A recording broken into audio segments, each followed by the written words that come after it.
Welcome back to Call Me By Your Game, the podcast where I, your host, Commander Connor, bring on a guest to hear from them about a meaningful or memorable video game from a particular moment in their life.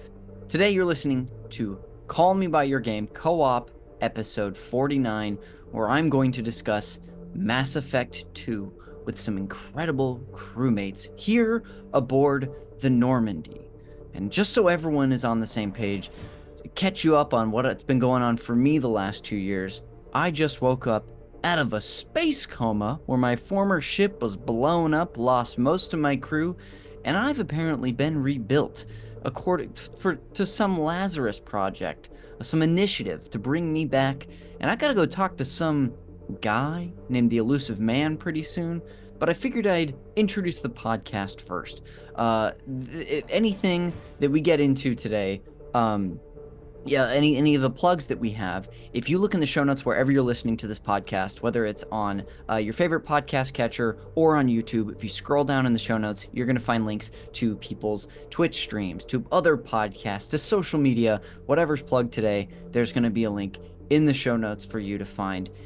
Other helpful information for you is that this is a special episode of the podcast. The normal show, I have one person on at a time to hear from them about a meaningful or memorable video game from a particular moment in their life. But this is the version of the show, a monthly exclusive that initially releases on Patreon, a week later on YouTube, and years later on an actual public podcast feed where I sit down with a group of people to talk about an impactful game to all of us. And the theme this year has been sequels, so today we're of course covering the sequel to Mass Effect, a game that we actually covered on this network in a book club format. We did our first Games Club of the year on the original Mass Effect, so if you love that game and you're a patron at the $5 DJ Toad tier, you can go listen to, I think it was 12 episodes that we did on the original Mass Effect. So if you want to hear about the journey of where my character was in that game and how they got to this game, because I carried that playthrough into Mass Effect 2, this game that I'm playing for the first time, you'll be able to find it there. If you want to support the show another way, really all that I ask, outside of finding us on social media and all that crap, is just share the show with a friend, whether they love Mass Effect 2 or you think they might just like the discussions that I have with people about video games. Go ahead and look that up. Commander Connor, the Illusive Man would like to speak with you in the conference room. Okay, yeah. You heard it there first. I'm being summoned by the Illusive Man, so before I get started with my crew and getting into this podcast, I think I'll go talk to this guy. Be right back.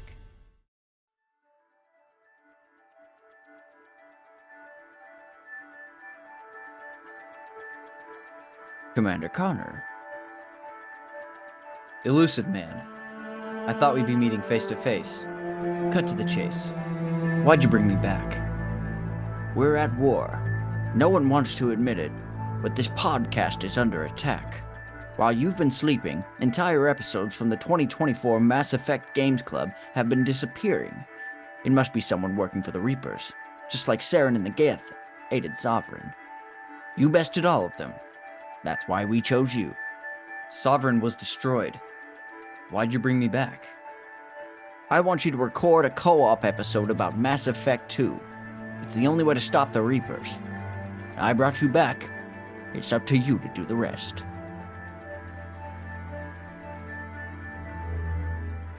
You know, even though I am the commander of the Normandy, I couldn't do this alone. I'm joined by the most amazing crew in the world. First and foremost, it's podcaster and actor and guest on the Mass Effect Call Me By Your Game episode way back in 2020. It's Beverlee Jean. Hi. Welcome back, my friend. How have you been out here in space and life? How have you been? Oh, so good.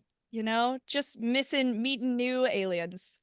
And who doesn't like that? That's fun because sometimes you meet aliens that you don't see on your first journey in space, like totally not just different individuals, but different species. And isn't that fun? Yeah.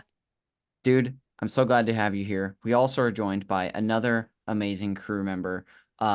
Please welcome to the microphone, artist and streamer Roxy Polk. Hi, guys. I'm so happy to get to be here in space with y'all. Isn't it fun? I'm sure there'll be no drama, no issues at all. I know the Illusive Man, who's this guy who's sort of like given me this mission He's a little strange. I don't totally trust him, but I'm glad to be here with you two. Yeah, I mean, if the check cashes, I guess it's cool, Oh yeah, like but I'm a I'm little worried. yeah, I'm sure this I'm job's concerned. gonna end at some point, but for now, I gotta take that money to the bank, I think. Yeah. Yeah. Folks, I'm so glad that you two are here. And our third guest who will be, joining me sort of at the same time, sort of not. Eddie Martin. I'm glad that the three of you are here. To finally, do this co-op episode all about Mass Effect 2. This might be a surprise to you, Bev, and by surprise I mean it's literally not exciting, but this year on the co-op episodes, these special bonus Patreon exclusives that also live on YouTube. Mhm. I'm doing the theme, which is sequels. So I'm covering all Oh. sequels. Like we covered stuff like, and it's kind of wide range. This is a direct, easy sequel. It's Mass Mhm. Effect 2. We've Yeah. also done stuff like Super Mario World 2, Yoshi's Island, which is technically a sequel to Super Mario World, even though it's such a different game. But this is just we're so lucky to be here. Roxy joined me and the rest of the crew for our Mass Effect Games Club to start the Yes. year. Kind of crazy, Yes, Roxy, yes. too, Love it. that we did that like the first 2 or 3 months of the year. It kind of still feels like yesterday in a way. Yeah, it does. I mean, like maybe we even started in December. Maybe that's when we started recording. We maybe at the very end of the year we like got our first one in or something like that. Yeah, yeah. But thanks to everybody on the Patreon for voting for that for my game, finally. Yeah, that was huge. So a ton of Mass Effect content this year at Super Yeah. NPC Radio. And only fitting Honestly, not enough. Make more. Yeah, come on. I mean, Roxy has been. We Every can do time I tune more. into Roxy's stream and let her know that I am playing Mass Effect 2, she's like, Connor, you're gonna have to play 3 at some point. I'm like, yeah, So you're gonna play 3. So You're gonna wait, play is this 3. your first playthrough? this is my Yeah. first playthrough of part Yeah. 2. Wow. He has no idea what is Exciting. in store for 3, I guess. Great. So Yes. Great. I Ideal. truly don't. Well, I know a little bit actually, now that I say that. But Canada plays a huge role. You think that's a joke, but it's not. it's true. I couldn't be more excited. That's awesome.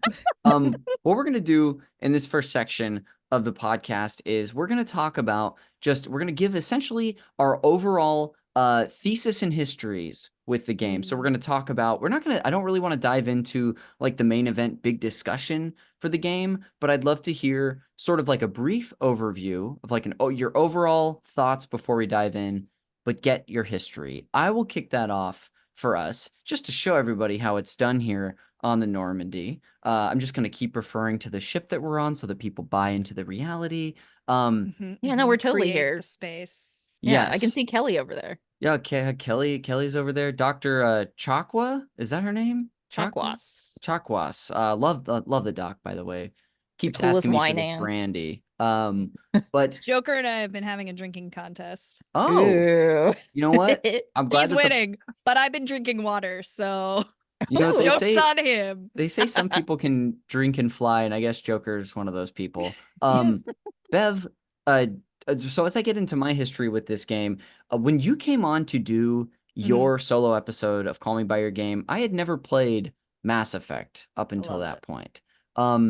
But then the next summer, they released the Legendary Edition, which for the YouTube viewers at home, I have displayed proudly behind me. Yeah. That year, I think I probably even I want to say I messaged you about it, but I played through Mass Effect 1 for the first time. I did Amazing. a FemShep run, just like classic, Yes. the classic FemShep. Didn't change a thing. It was great. It was so much fun. I don't remember a lot of Who'd you kiss? I kissed Liara Cute. in that one. Oh, Right. okay. I didn't realize you did that your first playthrough. My first playthrough I did. I don't know, like, I can't tell you anything else any other choices that I made. I chose Ashley died in my first playthrough and I saved Great. Rex, but I don't know what Great. class I was. Yeah. As Roxy and I have been talking about, we both replayed the game at the beginning of the year. And for that run, I did a bit more role playing where I wasn't like inputting myself in the game. It wasn't Commander Connor like I am Commander Connor here. I created live a for character. this. Oh, you'll love this. created a character called Chase Shepherd, who I made SH. Chase. It's a really hard name to pronounce. It's space French. Grace Shepherd. I didn't have to do a bad Connery impression, but anyway, on I that mean, I'm playthrough, glad Middle you name did, so. Sean. Chase Sean Shepherd. That's really good. For this playthrough, I was For this current one. Yes, for this current one, starting for the Right. this Mass Effect 1, I was an adept or an adept. Mhm. So like kind of a biotics focused. I did a lot of sniping in that game. I really leaned heavy on the Wow. sniper. I Bold. was very bold. Honestly, I loved it. So getting I'm never a sniper okay. person in games. Too For much Mass Effect pressure. 1, I was, but like Mass Effect 2, which we'll get into, it restricts your weapons usage. So that's got to be like very Yes. different for you coming from that to this and not knowing. It was an adjustment. So as an adept, I chose to come from like a background of a kid who grew up in the colonies, so like who is technically a colonist, but like doesn't, Cool. who is going to go through a lot of change in that first Uh-huh. game. And my character became sort of like a hard ass who really softened up. But who Okay. also by the end of the first game is a total virgin because he has no chemistry with anybody. Just no chemistry. Great. Liara totally, sending the signals my way, and I just iced her out and didn't do a thing. And then Then finally, Ashley's there, so it's like, yeah.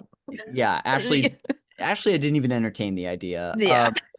But for Mass Effect 2, Okay. this is my first time playing it, of course, still the Legendary Edition on the PS5. Started it a couple months ago, finished it literally last night, and Yeah, it was continued. wild. I got a play-by-play from Yes. Connor because I'm streaming through all my the Dragon God. Age games now on stream in Oh, preparation cool. for Veilguard, which has been super fun. And then Connor's like talking about Mass Effect 2, so Dude. I just got to talk about like two of my favorite games. Oh, Last how night was so much fun. Yes, so much fun. So I'm like chiming in with Roxy, telling her what's up, but continued the Shay Shepherd run.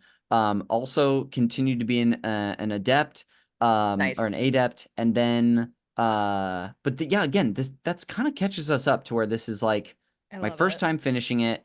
My overall thoughts about the game are that like I have heard for years about how Mass Effect 1 is really good, but Mass Effect 2, by most accounts, not everybody, but most people I've heard just think it is such a triumph and a way far superior game. And I, might be prisoner of the moment, but at this moment, I totally agree with that. Like, not just the moment to moment gameplay, but the flow of the game, the pace of the game, even just like the like interactivity with, I guess, the ease of play. Like there's less road bumps in 2, which makes sense because it's, they get to iterate on the first one. I was so impressed, and like it's not necessarily a top 10 favorite game for me, but like an immediate special experience. So that's just kind of like my overall thoughts. Bev, since it's been longer since I've heard from you about your time with the series, what is your history with part 2? And then if you'd lead us into your overall thoughts at this time. Well, I love that you role played more and created a sort of character. I just finished The Witcher 3. Ooh. I inherit all my game systems, so I'm like 10 years behind on every game. So I just finished The Witcher 3. I'm playing Miles Morales right now. It's been a very exciting time in my household. And I very much role played that. I loved Mass Effect 2. I also, while we're on the subject, it's such a good exploration of the friendships and everything. It really like breaks the world open in a really cool way that I don't see from a lot of RPGs, where it's you have to be on the rails, but it feels like there's a lot more to explore. I don't know if you did anything. Can we get into plot points a little bit? I would say light if we can. Just to save that for the main event. But if you want to touch on some light stuff right now, just the please. beginning. Yeah, it's a thesis statement, so you're previewing what we're gonna get into. I also played FemShep. I dated Kate and Alenko, and I regretted it in episode 1. In episode 2, when I found out like what happens with Liara, I was like, oh. What could have been. In the beginning of Mass Effect 2, I was like, I just got exploded. I am now pissed off and like a little bit bad. And like went into it with that kind of a role play where I'm like, you know what? I've been hurt by the government and let's go into this game with that in mind. And it was just I just love these games so much. I'm a huge fan of RPGs, especially closed world TTRPGs, or not TTRPGs, excuse me, Reflex. MMORPGs are too much time for me and I'm not allowed. So this is where I get my fix, and this is just one of my favorites. I love it, dude. Already so glad to have you back to hear from you, because I know I've just known for so long. Like since Bev's, from the moment that I was like, I'm doing this episode this year, I think I immediately texted you and I was like, will you please join me? So here you are. It's like I would be honored. Yeah, I don't know what character I'm gonna choose for you to be, but it was like I was reaching out to a Garrus or a Tali to be like, join me. Roxy, we have had such a ball discussing Mass Effect this year. I know that it means so much to you. When it comes to part 2 of the game, what's your history with it? How'd you come to play it? And yeah, let's start there first before your like overall thoughts. Okay. Despite how obsessed I am with it now, I kind of came to the franchise later, actually. Cool. And how I ended up playing the games for the first time was literally because of work, which is like the goofiest thing. That's right. So funny. So I was talking earlier when we were off stream that I have a comics art degree, very useful in modern day 2024. It's coming back. Yeah. And because of that, I did like a lot of comics internships at companies and stuff, and actually ended up working for Dark Horse Comics as an assistant editor for like a number of years. And very smartly for them and lucky for me, they put me on a lot of the video game properties, like video game art books and comics and stuff like that.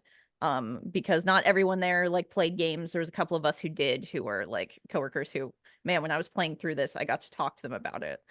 Which was quite fun. Oh, so cool. But so we were doing the Mass Effect comics, the Homeworld ones and stuff, I think was around the time I joined. So it was a lot of like characters vaguely talked about backstories, and then we're gonna actually do a comics issue to like flesh that out kind of instead of doing like, you know, a new spin-off series or something.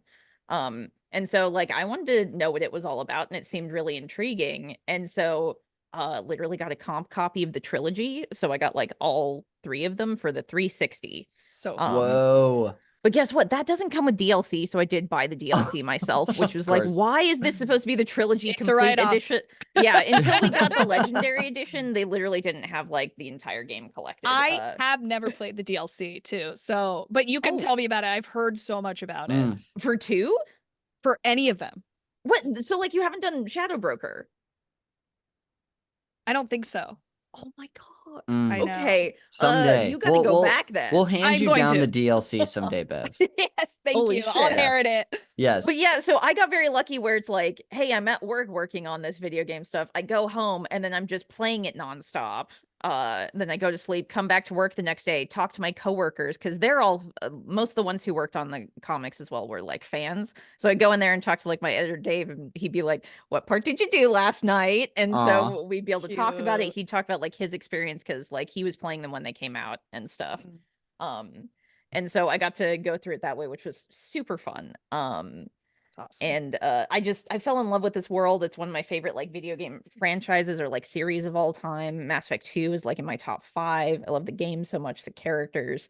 Just the way that like 2 iterates on 1, blows the world open, expands on things, makes everything feel more fleshed out, more open, and a completely different like look at this universe that you kind of got your feet wet in Mass Effect 1.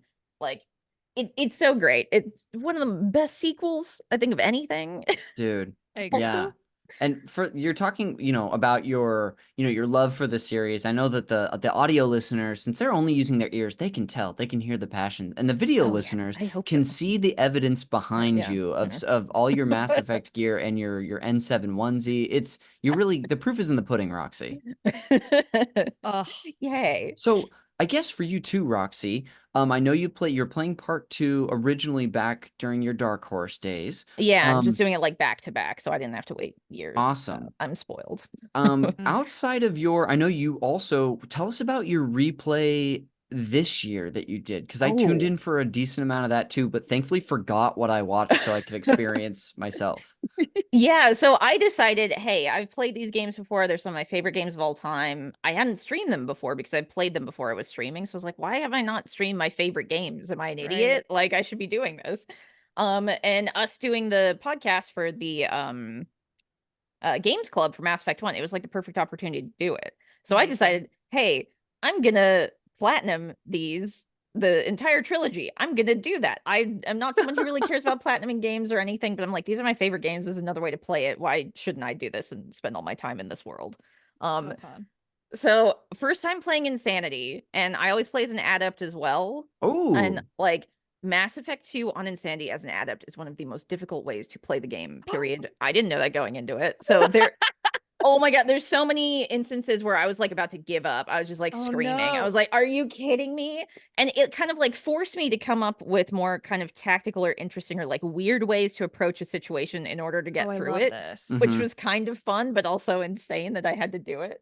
I play a lot of D&D, and that's like such a D&D thing too. Ooh, I could totally see that. I've heard a lot of Baldur's Gate 3 will also allow you to do that, which I need to do that at some point. It's on my list. But just being able to come up with like creative ways and strategies and stuff like that was very fun. I did platinum it. It was a lot of fun. woo. One of the few platinum trophies I have, and now I can say it as a flex, I guess. I don't know. I don't really care that much. It's a flex. Yeah. Be proud. Yeah, okay, there we go. Yeah. Bev's hyping me up. I'm gonna be proud about this. Yeah. But doing it like live on stream, getting to hear other people talking about it and commiserate and stuff, and be there for when great things happened and when sad things happened in the storyline and everything was so much fun. And I got to yell about Garrus online for like 100 hours or something. So 200 hours, I don't know. Yeah, exactly. What's not to love about it? We're also joined by yet another veteran of the podcast and one of the biggest Mass Effect fans that I've ever known, baseball expert and molder of young minds, Eddie Martin. Thanks for having me. Happy to be here. Dude, so glad to have you on the podcast. I just, every so often when I go too long without having you on a co-op episode, I start to get like itchy. And so it was about time. But dude, so glad to have you here for this episode. What do you want to share with yourself about the listener before we get into some more stuff? Like you mentioned, I love Mass Effect. Mass Effect 1 is one of my favorite games of all time. We are talking Mass Effect 2, which is also a very fine game. And I love it. I'm a teacher. My brain's a little fried because it's the first week back for school with students in my room. But I'm managing. I'm alive. Dude, almost through the week. I'm so glad. Congratulations again. I'm trying to think. Are there any teacher characters in this game? Like anyone who's like a teacher or an instructor? Absolutely. Morden's a professor. You know what? I was only thinking of him as a scientist, but he's also a bit of a professor.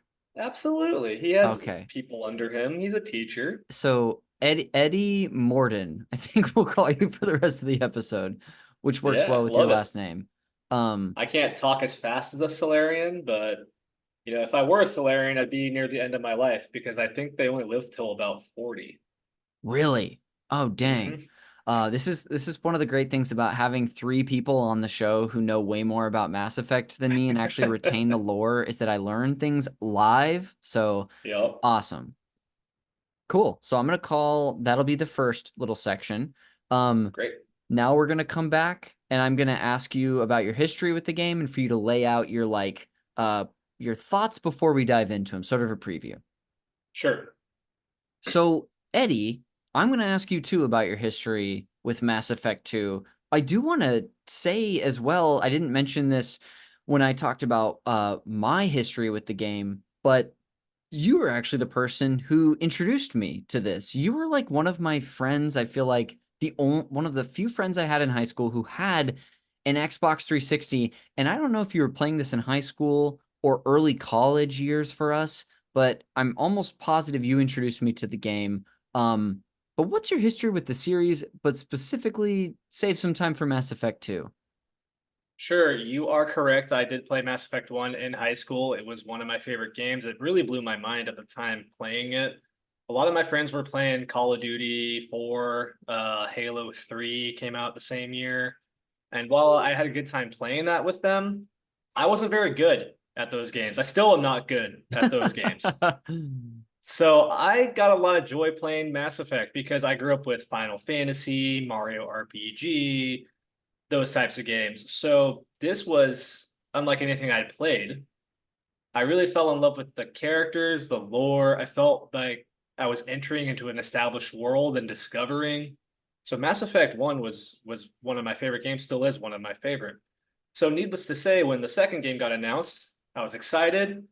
I wasn't quite on forums like trying to find out all the information. I saw Yeah. some trailers. I remember, I think back when game trailers was a thing, gametrailers.com.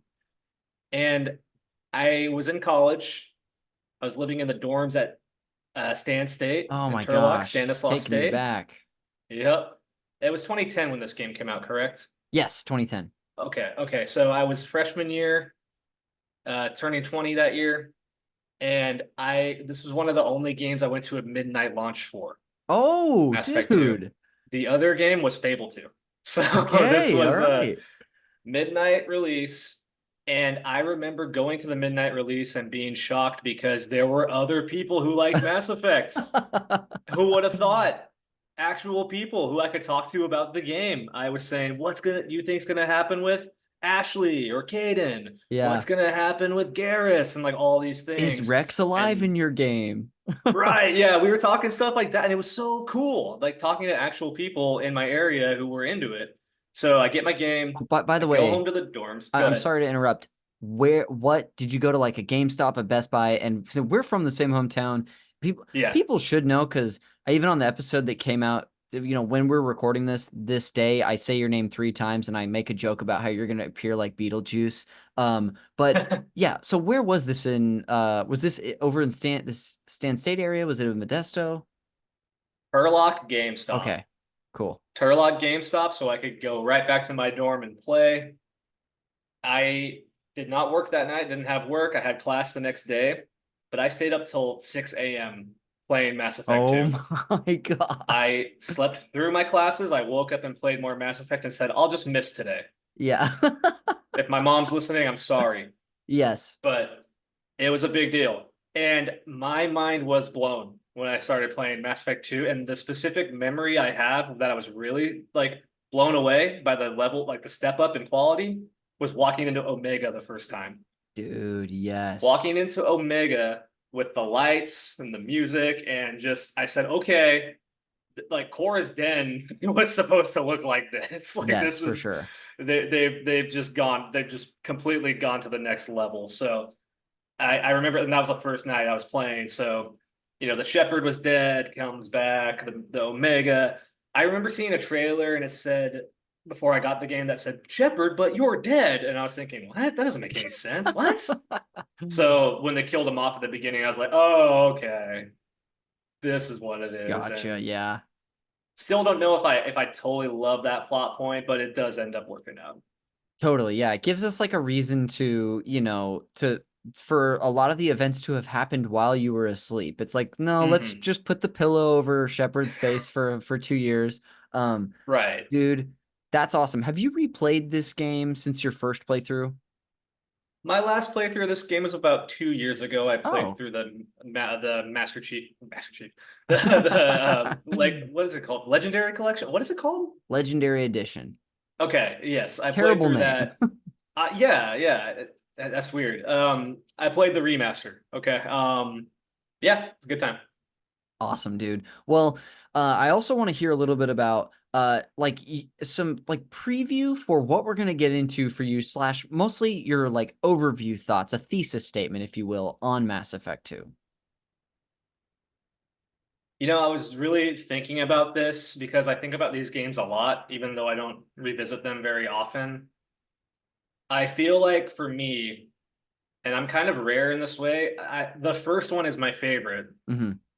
And I think it's mainly because of the time of my life when I was playing it. The feelings I have when I play it's nostalgic for me. I like know all the lines, I feel like when I play it. Like it's like watching an old movie. So I think I would say, for me personally, Mass Effect 1 was like my Matrix. Mm, It was like a piece of media that was like nothing I played before yes. and was very meaningful and impactful and in a world that felt lived in. Whereas Mass Effect 2 is like a Marvel movie. Yeah. It's like Iron Man 3. Like it's dumb and stupid, but it's fun and I enjoy watching it. And that's okay. But it doesn't mean as much to me as Mass Effect 1. Sure. And we don't need to talk about the third game. We don't need to go there today. Let's just focus on the second one. But so while it steps up in quality and some gameplay elements are obviously better, I just feel from an overall presentation standpoint, it's almost too like Hollywood blockbuster extreme movie. Whereas the first game in some ways almost feels like an indie game in some ways, which is weird to say because BioWare is not like an indie developer, but it felt like there was more heart and passion into it. And I'm not sure if that's totally fair to say, but it just feels that way for me personally. Commander Connor, the Illusive Man would like to speak with you. Commander Connor, I've got a special mission. I'll need you to set the table for the listener of this podcast and go over Mass Effect 2's history and context. Think you're up to the challenge? I'm not above doing grunt work. I'll see to it that we cover the basics. Just so you know, I'm not sure that I trust you. You're very elusive. So I've been told. Okay, yeah, I'm back. Sorry, crew. I know I keep kind of getting whisked away to our conference room here. The Illusive Man keeps wanting to talk to me, but I don't know. What He's do you so needy. Jeez. You know what? He is, and he kind of acts like he's not, but he really is. How Yeah, old he is just wants to see you, but he can't. He Yeah. can't bring himself to Don't say you it. So he's like, it's a work thing. Okay, you got to Yeah. show up. Yeah, maybe he's the lonely man, not so much the elusive man. Okay, Hey. you know what? I'm gonna try that out and see how he takes it. Oh yeah, to- you should like give him a hug. You know, I'll like hug through his like projection like image that I see every time I'm in there. To answer Mhm. your question though, he kind of looks like 55, but he sounds 75. Does that make sense? Yeah. How old is Martin Sheen? I think I don't know when he did this. I Or would when he guess he did was in this his in 70s. 2012. That's my guess. Yeah. Uh. Well, folks, we're gonna get into the history and context of Mass Effect 2. You both have, we all three of you have the green light to jump in. But without further ado, I'll just kick it off for us. Mass Effect 2 is an action RPG developed by BioWare and published by Microsoft Game Studios and EA for Windows and Xbox 360 originally in 2010 and published by Electronic Arts for PlayStation 3 in 2011, so the next year. It is, of course, the second installment in the Mass Effect series and sequel to the original game that we've been talking about a little bit today too. And the game takes place within the Milky Way galaxy, as you can see, I'm just reading, during the 22nd century, where humanity is threatened by an insectoid alien race known as the Collectors. The player assumes the role of Commander Shepard, an elite human soldier who must assemble and gain the loyalty of a diverse team to stop the Collectors in a suicide mission, which is really something that doesn't come until the end of the game. So it's not like, at least as far as I can remember, either of you can correct me here. That's kind of a very end of the game. They're like, hey, this is the suicide mission. But before that, it's kind of just like your mission, right? No, they let you know pretty Is it early pretty on. up It's for- like no one has literally made it alive out Right. of here. So Out of be that prepared nebula. to die for this. You're Oh, probably yes. not going to make it out. If you're It's gonna just like, How many friends are you bringing to your suicide party? Is like Yeah, the only question exactly. hanging in the air. and is that the best time to have no friends join you? I know, right? Yeah. Well, I guess as we'll see, if you have all the friends and become friends, like legit friends with all of them, you have the best chance of succeeding. That's so true. I don't know, could be Power of something there. friendship. Yeah. One more Maybe little there's a metaphor there. Yeah, something the Illusive Man Hmm. definitely doesn't understand, the power of friendship. Yeah, Yeah. The Illusive Man and Gary Oak really need to learn the power of friendship. One more thing I want to include, and I want to open it up for the first time. I've got sort of 3 sections here. Of course, as we've kind of been talking about, you can use your completed game save from Mass Effect 1 to import your character and the choices you've made into Part 2 that impacts the story in numerous ways. as far as the story goes, to catch us up a little bit, Roxy, Yes. just will you just do me a quick favor and like Sure. briefly summarize the events of Mass Effect 1 for Commander Shepard and how we get to part 2 here? Okay. So you start off as Commander Shepard. You're not in charge of a ship. You're not a human Spectre, but you end up becoming the first human Spectre and in charge of the Normandy, who your mentor gives to you. And then you assemble a crew of aliens. You can choose who to take and who not. A couple of them are required. Like I think Liara is one of the few ones that like has to come with you. Mm-hmm. You go around to different planets investigating this threat called the Reapers because you touched a magical object that gave you a wacky vision that some bad aliens are going to be coming to do some bad things. So it's kind of that whole mystery about what do they want? What are they? Are they still around? You're seeing it in vision, so it's real to you, but like the council doesn't really believe you. They're like, you saw a hallucination and you want us to like send a bunch of armed forces to go do what now? There's a lot of gaslighting that happens, even Yeah. like in the more repeated times that you experience something like that and have evidence to be like, see, there's stuff happening. They just don't listen to you. Yeah, which to some degree, it's like, yeah, you would need proof before doing that. But at the same time, it's like, why did you hire me and entrust me to be a Spectre whose opinion you're supposed to value if you're not going to value my opinion? It's so infuriating. But so you're going to these different planets, learning different things about the Reaper forces, and Saren, who is like kind of the figurehead of all this, who kicked everything off. He's a Spectre. He's gone rogue. He's bad news. But it turns out he's not really the big bad because, yeah, the Reapers are controlling him. He's working for them because he thinks he can convince them to not kill all human life because guess what? That's what they want to do. They want to kill all organic life. They're big robot bugs, big cosmic horrors from beyond deep space, and they don't like you. They try to couch it like yeah, they've done this many times before. So like yes, like it's sort of like a cycle of history, right? Yeah. And so the Protheans were like the big civilization that came before your guys, and they're the ones who made the beacon that you get the visions from.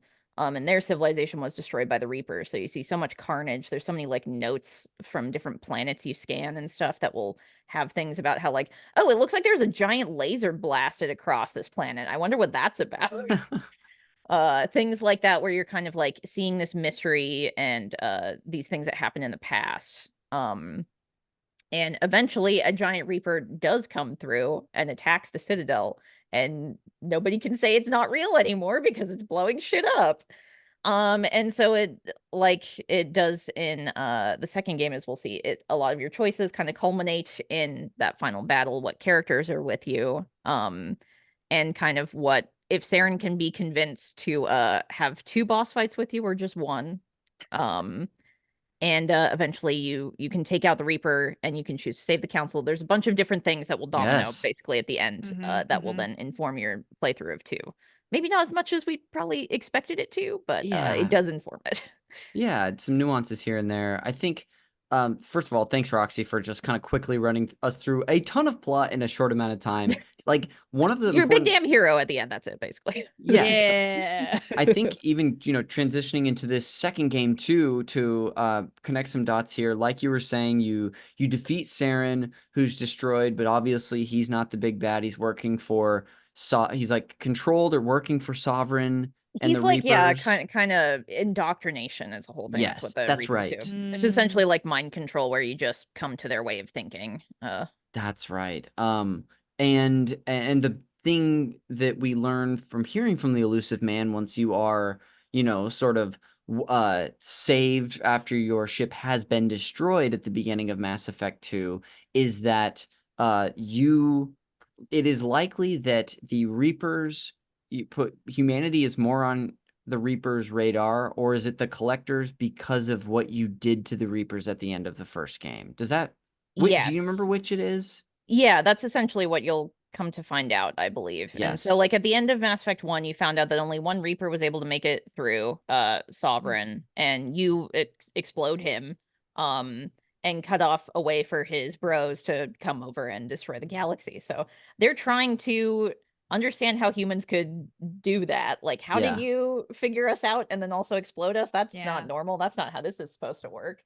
So they're fascinated with kind of like trying to think about how humans operate, and also it's part of their cycle, as we'll come to find out with the collectors as well, who we're fighting. They used to be a previous civilization that was taken over and repurposed to Thank be what you. they are. Yes. So it's like a grim look into what we get to expect if the Reapers win. That's going to be you. That's going to be Yes.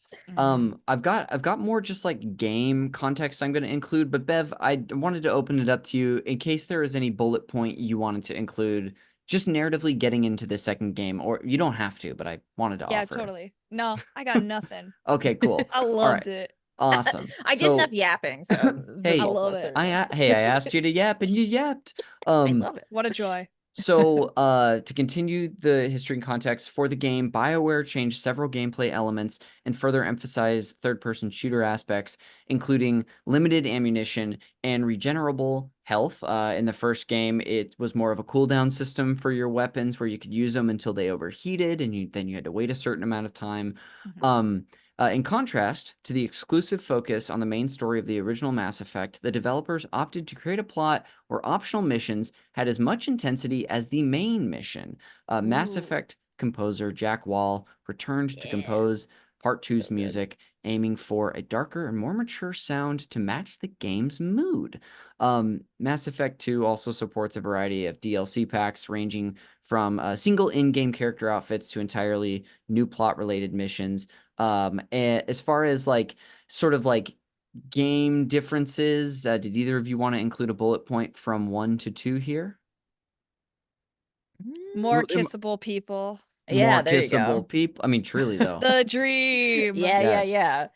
They definitely streamlined like powers, and classes are more of a focus. So instead of being able to have like all the guns with any class or whatever, it's a lot more specialized where like, yeah, you pick this class, you can only use a certain amount of weapons. So it really like kind of forces you to play the game in specific but different ways. So you can like keep playing it out with replayability. Your different comrades will like have their own kind of abilities. So you can really think of a team that works really well together with the combos, as opposed to like one, I feel like it was not as much of a focus, even playing on like Legendary Edition on Insanity. It didn't feel as necessary as it does in 2. Yeah, I loved that too, where you could have your team sort of fill in your weak points as well, especially in the second one. Oh my gosh. Just so much about the gameplay that I loved that were improved, which I'll probably get into a little more in a second. That's another reason why I want you to get to 3, because they improved upon it. 3 is so much fun. Playing it on Insanity felt like that's how you should play. That's like the default. Just because man, it's fun. Cool. But 2 is great. It's very good. The last little thing I want to say here, this is all legacy related stuff to close out this section, but released to critical acclaim, Mass Effect 2 was praised for its presentation and cinematography, diverse and complex characters, and improved combat over its predecessor. There were some criticism levied at what some critics called simplified role-playing mechanics that might be up to interpretation. I'd be curious to see what you two think. But of course, this game received numerous year-end awards, including Game of the Year at the 14th Annual Interactive Achievement Awards and Best Game at the 7th British Academy Games Awards. Mass Effect 2 is considered a significant improvement over the first game and one of the greatest video games of all time. It has been followed up by its own sequel, Mass Effect 3, which we've talked about a little bit in 2012. So just 2 years later from the original release. The development side. That's another reason why you can levy some things at like what happened to Mass Effect 3 is a result of how quick that turnaround time was between 2 and 3. That would have even have been a crazy turnaround then, let alone now. Like, and like they added multiplayer in 3, which is not something they wanted to do or cared about, but it was like an EA edict. And like the multiplayer did end up being fun, but like Jesus, it's like you're making 2 games at that point because of that. Yeah, and like I mentioned the Legendary Edition that I got, which it was when released in 2021, but this game was, of course, remastered as a part of that game as well. It's so great. Like the way the Legendary Edition like improved graphics, tightened up some things, fixed a couple of bugs, everything. It's the perfect package. If anybody is somehow listening to this podcast and hasn't bought it yet, what are you doing? Go do it. Oh man, and it goes on sale for like $5 so often. Yeah, like I bought it full price when it came out, and I was well worth the investment, even just for the one game. But are there any last little details either of you'd like to include about the history and context of this game before we move on? I think I might be getting summoned pretty soon, but I wanted to open that up to you.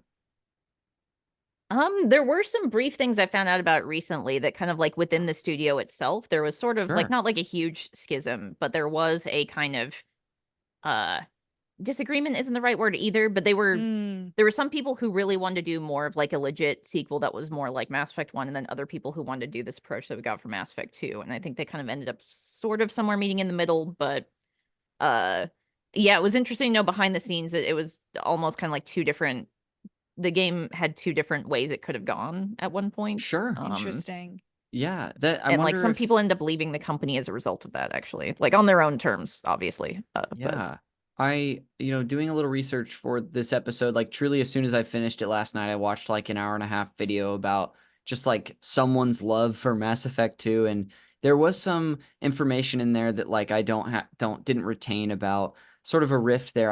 Can't remember if it was Okay, maybe we narratively- watched the same video because I did that recently too, like to be able to Yes. be like, I wonder if there's more things I don't know about that we could talk It about. could be, but it was just interesting. I can't remember if it was like a game design as a whole or narratively. But yeah, It was kind of both, honestly, since both are like a bit of a departure. They wanted to focus a Okay. lot more on the dialogue. Like, I think Mass I Effect 2 is see. twice as big as Mass Effect 1 in terms of that, Wow. like Mm, writing and dialogue and stuff. okay. Bev, anything else you want to include before we move on? No. Commander Connor, the Illusive Man would like to speak with you. Commander Connor, good work on the history and context. You and I have different methods, but I can't argue with the results. The data should be quite useful. We're still analyzing it, but you did confirm that the collectors are behind the episode disappearances. I won't wait until the Reapers are on the march towards the remaining podcasts. We need to take the fight to them. If I'm going to record this Mass Effect 2 co-op episode, I'll need an army, or a really good team. Don't you already have Bev, Roxy, and Eddie? Yeah. That's right. For now, get into the main event. Let's hear from your team about what they love about Mass Effect. I'll continue to track the collectors. Just make sure your team is ready. This guy, I mean, how many times am I going to get just ushered over to this conference Can't room it to talk just to be this an guy? email? Does he have Yeah. to talk to you in person? Thank You gotta justify it somehow. I think he likes the power of like knowing he can snap his fingers and have me go in that room and talk to him. I think that's what it is. Hmm. And he's just sitting there like, oh yeah, you were interrupting me while I was having a drink. Yeah. Like, yeah, you're the one Yeah. in position or Oh, imposing on me. You're already always perfectly in the middle of a cigarette. Sure. Yeah. Just act like you don't care. Yeah, we believe you. Gosh. Sure. I mean, and the thing is he's asking me, and our crew to Mhm, make a great Mass Effect 2 podcast to stop the collectors. I guess that's what it's going to do. And it's like, stop interrupting me. I'll do it. I'm busy. I'm in the Yeah. middle of doing the thing. Yeah. Like, don't Gosh. micromanage. Goodness. You don't interrupt, I don't know, a pilot in the middle of his flight to ask him to fly the plane good, do you? I'll stop complaining. We're going to finally get into the main event of the podcast here and just highlight the elements of this game, whether it's broad strokes elements, moments, characters, aspects that we want to highlight while we're here. First things first, I'm going to throw to you, Bev, if you don't mind kicking things off for us. Let's go. What is an element that you want to highlight today? Just the friendships you make along the way. It is the Right best on. part of Yes. this series. I think it's the best part of any BioWare game. I think they're a company that makes it a priority, which thank God somebody has to. And this game in particular gives you such an array of personalities and like skill sets and interests. Like, forgive me if I say his name wrong. Morden? Is that the name? I Like think the yeah, guy you who's got it. like Yeah. a scientist? Great. Morden is like such an interesting flavor we've never seen before. Cause like everyone in episode, I keep calling it episode. Everyone in the first game is like a beefcake or a government official. Like those are your two options. Mhm. And I guess Liara is like the one different. And in this, it's like we got a scientist, we've got more from Tally and like all this stuff. Yeah, dude, I think both from like the sort of richness and diversity of the relationships you can have in the game, but also an immediate thing that I felt, because I think Morden is one of the earliest dossiers that you get from the Illusive Man, and so Mhm. therefore Yeah. one of the He's always earliest. the first character I go for, also. Awesome. So that makes sense. I think as soon as I got him, I was like, oh, it's a different type of alien. This is great. And you get, Yeah, we've never had a Totally. Solarian before. and I love that you get a swath, like all sorts of different kinds. The only, I Yeah. think, repeating one that you have in your particular party are the two humans between Jacob and Miranda. Mhm. And even though we know, and then, I mean, we know boys and girls are different species, so it kind of works, right? I mean, they come from different planets. They absolutely do. And And you get them right off the bat too, so it's not like you're Yes. going out of your way to recruit them. And that's one of the like best things about this game, where it's structured around assembling your crew for the suicide mission. It kind of has Yeah, like a dude. heist movie vibe, you know? Yes. So it's really great, like thematically and structurally, the way that it informs the relationships with these characters, how important they are, and how Yes. like that is the meat of the story essentially. And also you can choose to interact with it however much you want or don't want as well. So it gives you like some choice in that too if you don't care as much. And then on top of that, something that is so hard for a game to pull off, there's mechanic advantages within the gameplay. Yes. Yeah. Like doing a loyalty mission, you get another ability from them, Yeah. and then you get the ability to take one of those characters' abilities Yeah. as well. Which, like, man, playing it as an adept and being able to yoink Reeve from Samara, like, completely saved my Cool. ass so many times. Very cool. It's awesome. I think so much of the fun too can be with your party. I mean, whether it's knowing where to go to try to talk to somebody, whether you're trying to flirt with someone, which sometimes could end up, if you ask someone like, can we talk? They're like, hey, I'm busy, bro.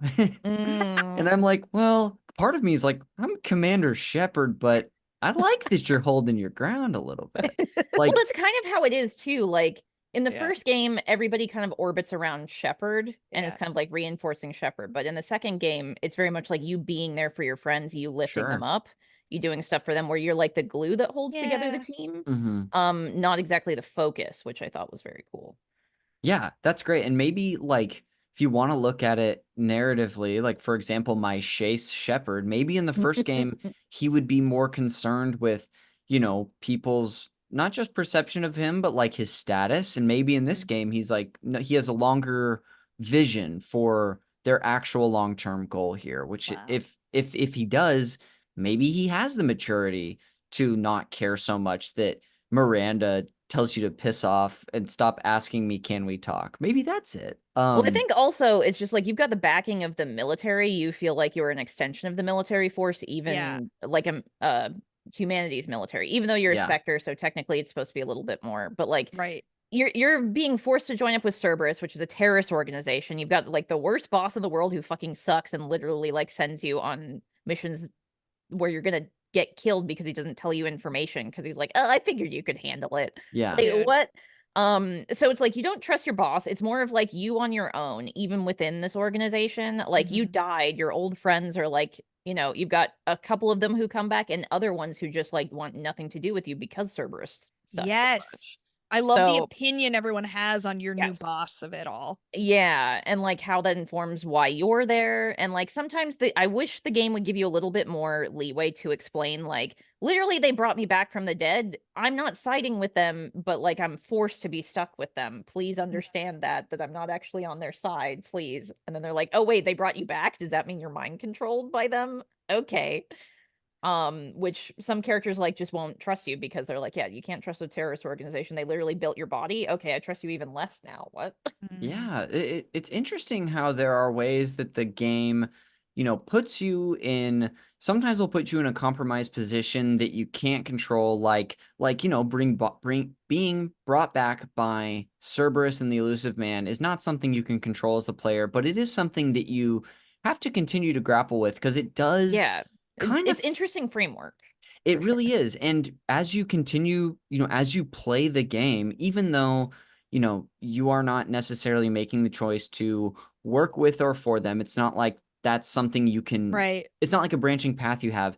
That Yeah. being said, it still feels like you are, at least I felt this way. It still feels like you're making the choice to do this.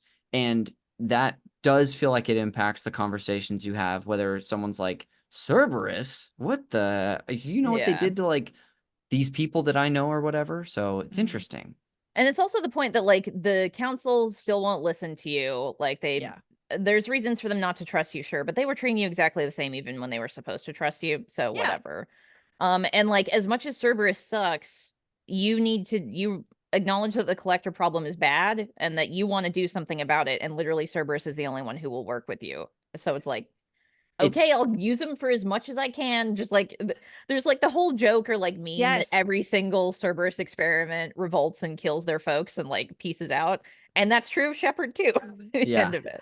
And I think it's such an interesting way to like frame the game, because I think in reality it can be a very real thing where it's like the government stopped working on this problem, but this like maybe evil corporation is putting money towards it, and like you have to choose one way or the other. And it's such an interesting when you're in the control seat of someone who's powerful and is being like seduced by both those forces, and like what you choose. Yeah. And it puts you in this position where you are kind of like a criminal, where it's like you're not portrayed as the good guy, the like, military hero that you were in the first game, which don't get me wrong, was not a bad framework. It was fun. But it's much more interesting to have you be like someone who's kind of like on the wrong side of the law. All of your characters like in your squad are basically like criminals, assassins, people who have been arrested, like, or done something bad, like with Morden's whole thing with the genophage. Like they're people who have a dark past, things they want to atone for, things that they're grappling with. That like, man, even when you meet up with Garrus, who is like your old friend, he's been through so much shit and is like a different person to a degree, but is still like happy to see you. Got a different name. Yes, exactly. Archangel. Like, oh yeah, I didn't name myself that. They named me it, but yeah, you were kind He's of like, yeah, it's I don't love it. Yeah. I don't even care that they call me that. Yeah. Did you notice my armor has scarring on it now, Shepard? Yeah. Just so good. Oh. It's so. Wait, Go ahead. Sorry, go ahead. No, Oh, no, I after want to you. hear. Did either of you change your appearance after you exploded? Not for this. I just kept the same like model, but they do. If are you asking that? Or are you asking like how you looked with your like scarring? No, not with the scarring. Like when it how it gives you an option. Oh, the to, option, yeah. Yeah, change how you look when you're being rebuilt by Cerberus. I think I kept it the exact same. Cute. Yeah. I definitely did. I love FemShep's like canon design so much. Like that's how I would want to look if I could customize my character. So I was like, okay, cool. She gets to be another promotional image. It's awesome. Do you remember what you did, Bev? Yeah, like I said, for game 2, I was like, okay, the government didn't treat me great. I just got exploded. These guys are bringing me back to life. I'm gonna have a buzz cut now. Yeah. I'm gonna have like a little bit of like harder features, and maybe it would be a little bad. There you go. I love it. I spent too much of my life being good, and look where it got me. Because of something that happened in Fable 1, only played good guys for like 8 years, and now this was like my healing journey. I was like, I could do some Renegade. That's so good. There's some, oh my God. Okay, so we didn't talk about this either, but the interrupt system. This is the game where BioWare created the interrupt system. It did not exist in 1. It adds so much fun, like player agency, where you got to be plugged in during cutscenes where things could happen, and like choosing to do a thing and not choosing to do a thing feels pretty powerful in that moment too. And like I'd find myself like sometimes the thing pops up and you're like, oh, I got to react immediately. So it can be possible to like, when you don't really know what that system is yet, to maybe make a choice you're not super happy with. But so much of the time, even if it's a Renegade choice, I found myself doing it because it's fun and it allows you to kind of do something else within the scene. Or not do something else within the scene. Yeah, they're not all of them are like super pivotal moments, but they really can be. I noticed, especially in like the loyalty missions, they kind of lean on that like feature heavily, and I felt it was very impactful. There's several actually in Morden's loyalty mission. One, there's like a dude giving his spiel about like how he's going to bring greatness back to the Yes. Krogans, and him torturing all these people is totally a good idea. And you can just blow up like a pipe or something to like Yes. Oh my stop him from God. talking and take out a Yes. couple enemies. So then when the Great. fight starts, because the fight's going to start regardless, but Yeah. when the fight starts, there's less guys that you have to fight. And then Oh. later, when he's talking to his protege, has him at gunpoint, you can encourage or discourage him to shoot that guy, and that will have great ramifications down the line, as well as just in the Whoa. moment for his character growth and like the way he's dealing with things, and then like, you know, what happens to that data.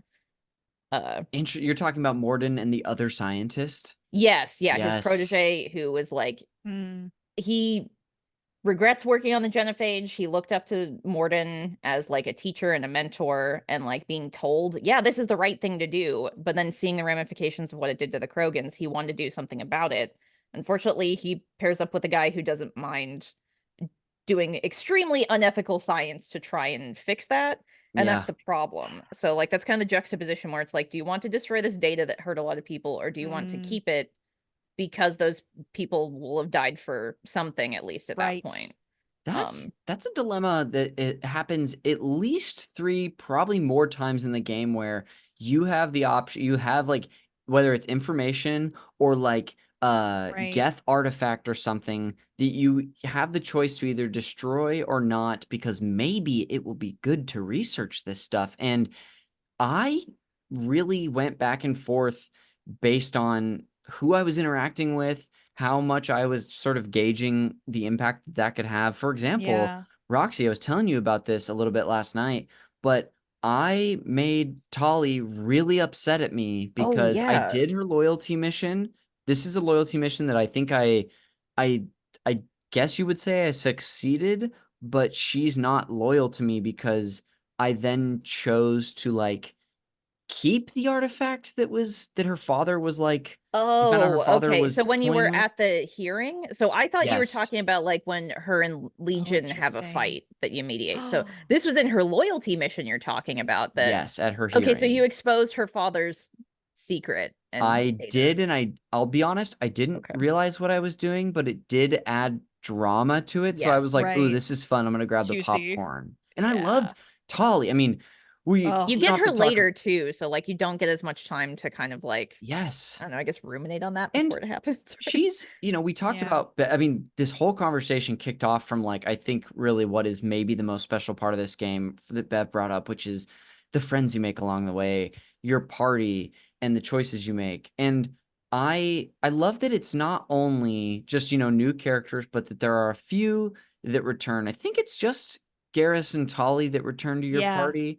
For your party, And Liara. yes. Oh, yeah, right. Yes. Yeah, I guess For his Liara, party. she's doing her own thing. just She's still around. like loyal to you. And like, Yes. man, Bev, the fact that you haven't done Shadowbroker know. DLC, I'm excited for you to be able to do all that DLC fresh I because it's know. so good. It's pretty I'm cool excited stuff. too because I'll be doing it with my best friend who doesn't understand video games at all. And I think Oh it's my going to be God. so funny. That's gonna be so sick. But all that to say is that the mix of new and familiar, but also the familiar that has changed, was Yes. very. Yeah, the way you Just, like, acquire them too, man. I loved it, and I felt so tied to Garrus and Tolly. I feel like an older brother to, in a way. Yes, I know that she's a very popular romance with Broshep, Yes. and I think they're very cute together. But for me, always playing Femshep, Dally's my little sister. I love her. Mm. Yeah, absolutely. So that was just so great. I think kind of with all this too, we had previewed a bit in one of our opening sections how the choices of who you bring on missions will determine, can affect your weaknesses, your strengths, but also are fun to do. I think, Roxy, we mentioned this on our games club. It's fun to be like, narratively, who am I bringing on this mission? Sometimes you don't have a choice because it's like, it's, Samara's loyalty mission, so you got to bring her. But who you Right. bring with them, I love considering like the dynamic, their Fun. abilities. It's awesome. Did you two enjoy that sort of thing too? For sure. Yeah, there's like so many characters too that's like hard. It's like, and always when I play, I'm like, well, Garrus is coming with me, so it's always just me and Exactly what I was Garrus. gonna Then say. I was like, who's well, the who's third? the third? Yeah. That's so I don't mix good. and match probably as much as I should, but Yeah. I'm fine with that. The fact that there is like what I think 12 party members in I this think game? so, yeah. God, that's another thing, Bev. If you didn't get DLC party members like Zaid I know. and Kasumi, There's holy Zaid. shit. Jeremy told me about Zaid when I was playing, and I was like, I Oh. don't know who that Fun. is. And I was like, wait, there's more people? I had more Zaid's friends? good, and like Kasumi's mission, her loyalty mission is Oh. like, what if there was a hitman level Dude. in Mass Effect? It's so good. I mean, first of all, it's so Wow. funny playing this game on I the have so much to Legendary live for. Edition. Oh, you really do. I'm so excited for you. It was fun playing this way because just the edition, because I don't Yeah. know what's DLC and what's not. Yes, So that's one of the things Legendary Yeah. Edition does. but Legendary it just- doesn't. It just has everything. Yes, every single thing, all the DLC, everything, except for multiplayer. They didn't try to. for shoehorn part that 3, back I in. see. I like to play alone. Which honestly, people are still playing multiplayer on Steam, and I want to somehow do that someday. But like OG Mass Effect 3, vanilla Mass Effect 3 with no DLC is still $30 on Steam. It's a fucking robbery. Oh, So I'm my like, I don't want to get too derailed, but how does the multiplayer work? Is it co-op or is it combat? it's co-op, so it's like waves. So it's like you're with a team of 4 fighting like Cerberus on this map, or it's in Mass Effect 3, so like 2 doesn't have it. But that's one thing that people are like, oh, are they gonna keep that for Legendary Edition? And then they didn't, because there'd be more servers, all kinds of other stuff. Interesting. But it still exists in a way if you're on Steam. I There you think go. just getting us back to Anyway, sorry. No, don't worry about it. derailed. This is we got to go down these tangents. We do. It's why we're doing the show. But all that to say is I just loved mixing and matching who I was like in a groove with, Yes. who narratively I'd been spending more time Yes. with, or so many things. I actually bounced around more. Like Garrus I used not near as much as I would have thought. He's still like probably a top 3 like buddy for me, but Mhm. you know, if Miranda and I are hitting it off, I'm bringing Miranda. If Morden and I have just done his loyalty mission, I would drag him along. And it was fun too. He's Like, got like the extra ability and stuff. yes, What you were thinking? what'd you say? Sorry? Is it because he's got like his new ability now, so you like want to test it out or something? Or It was more of like my role playing, Yeah. like internal. You just went through the narrative. fire. Yes. And makes sense. there are moments too where I think there are more. I really felt the impact of bringing Morden on Grunt's loyalty mission, when Morden is the guy Ooh, who's worked on yeah. the genophage. Like, I can't even tell you if there is special dialogue that's there or Yeah. Morden expresses anything, but to me, it made the impact for me. So I love that stuff. That's great. I think the next time I play, I will run the teams the way a reality TV show producer would. 100%. I'd be like, Morden comes on this one. Like, yes. bring who's the robot guy? Legion. Yeah, bring Legion with Tally sometimes. Like, let's see what that's like. Oh my gosh, that's so good. Yeah, who's gonna have the most drama? Yeah. That'd be so Move funny. aside I think Vanderpump also Rules. mechanics wise too, since I play as an adept, like having a sniper, I got so used to being like, well, I always need a sniper. Like, even if it's Right. not Garrus, I need a sniper. And so I Yes. think like Legion and Thane are the other folks who have sniper Thane. rifles.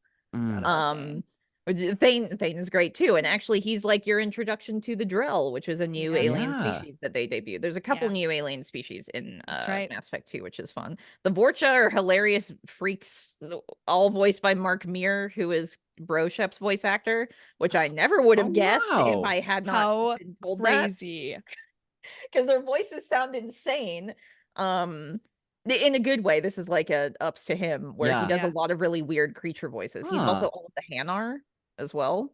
Oh, no way. Yeah. Cool. That would be, it's not, I don't even know if this is a criticism, because this game gives so much, and do I want 15 party members instead of 12 that I'm already struggling to juggle? But I will say, and maybe this is something in 3, that I wish I would have, like, it'd be fun to toy around with a Hanar in your party, or what are the little elephant-looking guys, the small Volus. guys? Oh, Volus. wait. Oh, Volus, small yeah. guys, and then Elcor, the big elephant guys. Volus is what I was thinking with the Darth Vader masks. Yeah. Like, I want a Yeah. little Little dingus rotund fellows. like rolling Ugh. around with me. Well, you meet the biotic god, so what a wasted opportunity. We could have had him on our squad. That's Me so too. true. Well, I want to get into, like, as we're talking about party, this might be a good time to, and you sort of got us into some gameplay stuff there with party composition. I have already said it, that I really loved the gameplay and thought it was such an improvement over the first one. Mhm. What are, Bev, from what you can remember from your playthrough, are there like sort of things that you would lean on, whether it's like, oh, I was a pistol user, I used this kind of biotic. Like, do you remember anything about your gameplay in that way? It's been so long. I don't remember the specifics, but I learned from playing Knights of the Old Republic, like, don't ever just be weapons. So I was the one that had like the powers and the weapons. And I just love seeing how things combine and like what buffs you can use and everything like that. Yes. So many fun ways to toy with things, or like sort of sequences that I would use. Yeah. Stuff. Sometimes it's not really required. Like if you know, Roxy, I know you've been playing these games so much this year. Like when you're sort of holding down R1 to get your power wheel up and you're scanning around to look at different enemies, you can, if someone doesn't have like a shield, I'm just like using throw or slam, just trying to just get them out of there, make them a ragdoll. But it would be fun. I actually, despite the difficulty going up, I had more fun seeing an enemy with like not just a shield, but like a whole nother, I don't remember what the purple bar is. There's armor, shield, and God, is there one more? There might be could one be. more. But those enemies I But found even armor, more fun to for sure. interact with, because then I'm like, all right, I'm using warp first to drop their shield. And Yeah. maybe I have to use someone else to use warp too, because it's a really strong enemy. And then I love the sequencing there. Roxy, unlike maybe this playthrough that you had for Mass Effect 2, what were some trends you leaned on when it came to combat? Okay, so I was playing it on Insanity, as I said, which oh my God, you talk about how, yeah, I like it when enemies have 2 shield Oh God, that's so I'm funny. like, okay, wait till Palms you are privilege. sweaty.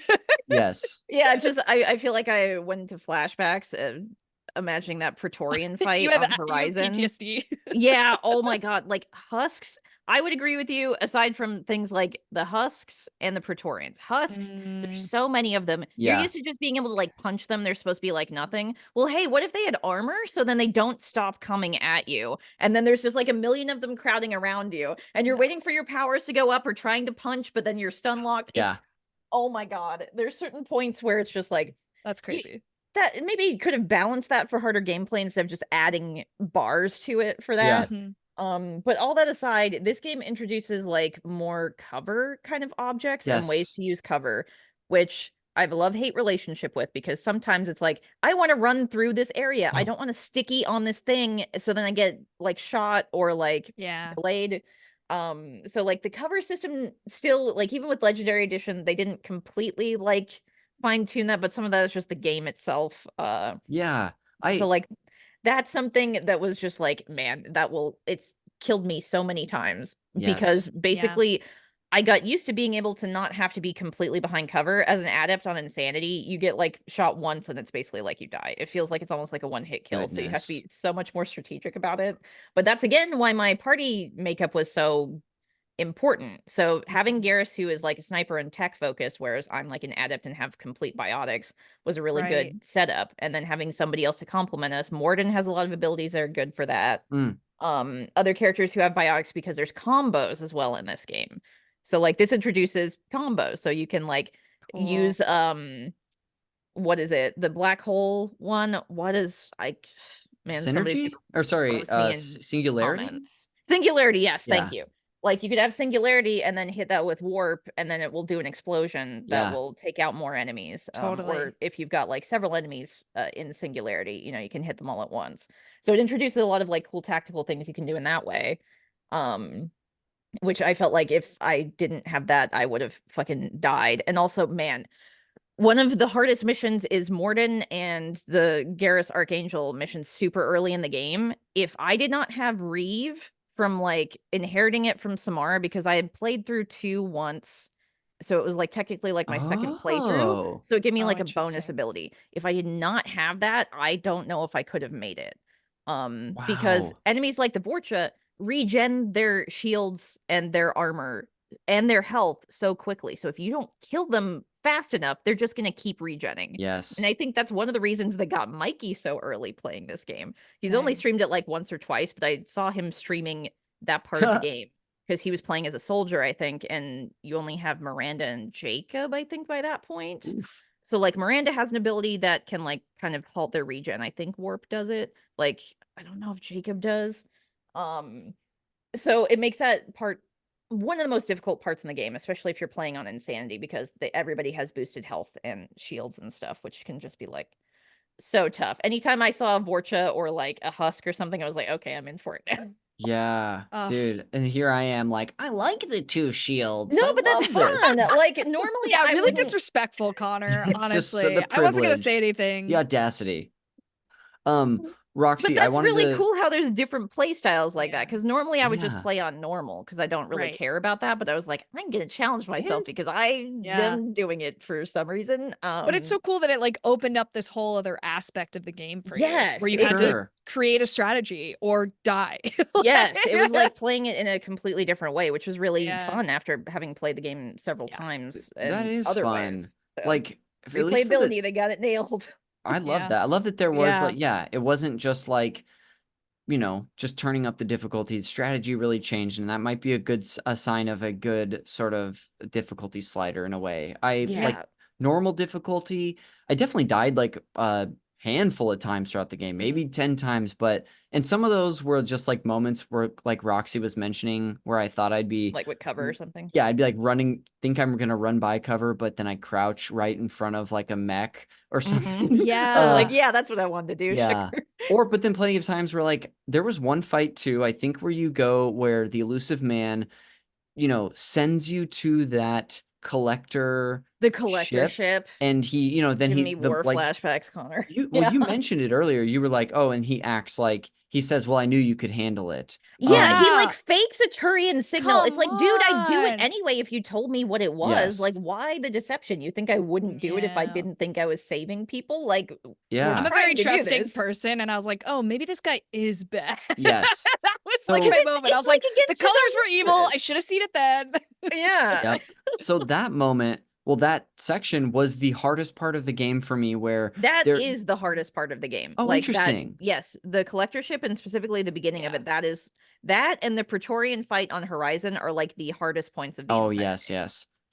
Because there's a specific enemy, Roxy, during that, on the collector ship, where like this sort of like drone thing mass is like it- comes out of nowhere. Is it assuming direct control guy, or are you talking about the Praetorian? I Sure. don't remember, but all I know it's is like a that giant scuttling creature It might that be has like a that. bunch of human heads. Well, human heads, they're like husk heads in its like torso.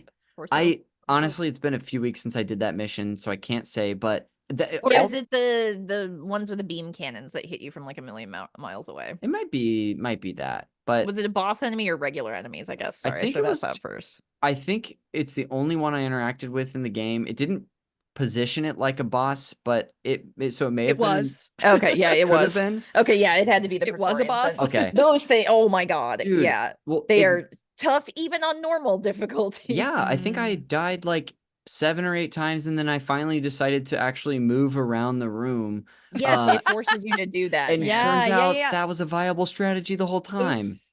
So Yeah. anyway, that was great. But as far as strategy goes, like I was really leaning on the same sort of biotics early in the game, but then as I would develop new abilities or learn or find moments where certain characters like Jack is one of the characters that can learn Shockwave. And when we were Yeah. fighting, what do you say?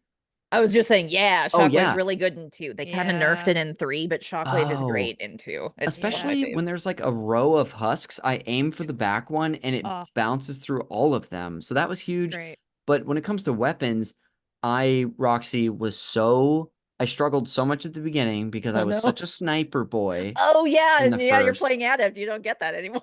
And then, but I will say, as the game went on, I loved my heavy pistol. I was heavy pistol guy Oh, almost cool. exclusively, except if enemies were kind of like sponges, I would use like a submachine gun, and then a couple times in the game, I'd use one of those huge heavy weapons. I used a So bunch you of different get- kinds. you get a bonus weapon, I think, when you are on the collector ship. They give you Gotcha.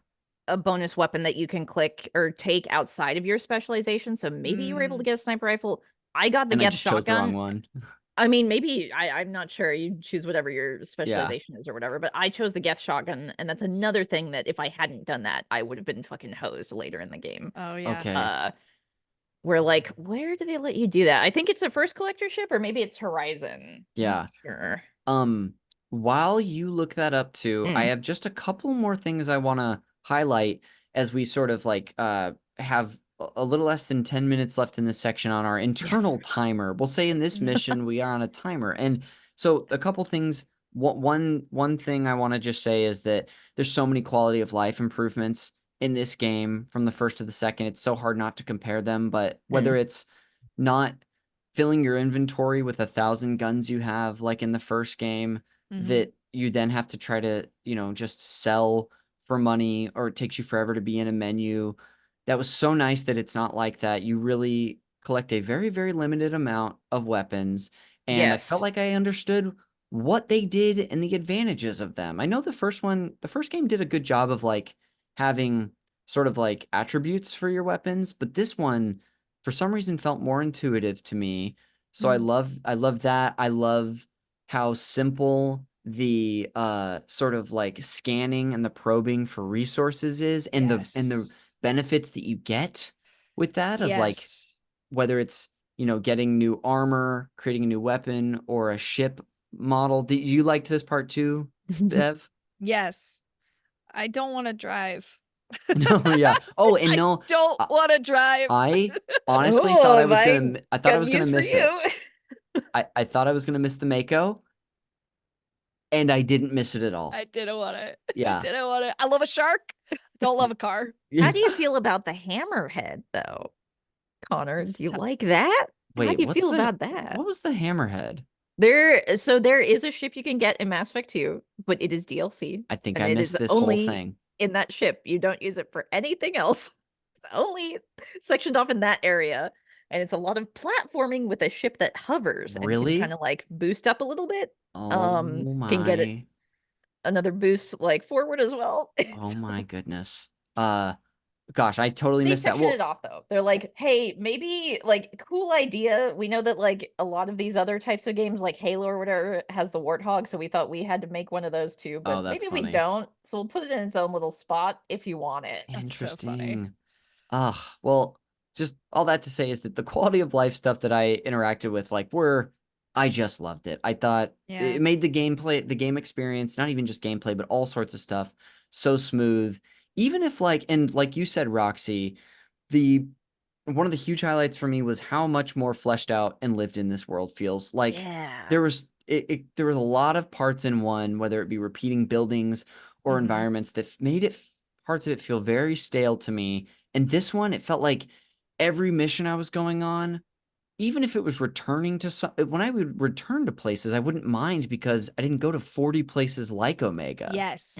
Omega felt unique. Ilium is like a Coruscant area. Like but it also has like that added undercurrent of like, oh, this place is really fucked up too. It just doesn't wear it on its sleeve the way Omega does. Omega's fucked up, everybody's screwed there. So is everybody in Ilium too, but they have this like pristine veneer on top of it to be like, yeah, but we're like nice and bougie over here though. And look we've got like 5 super rich people over there. It's so cool.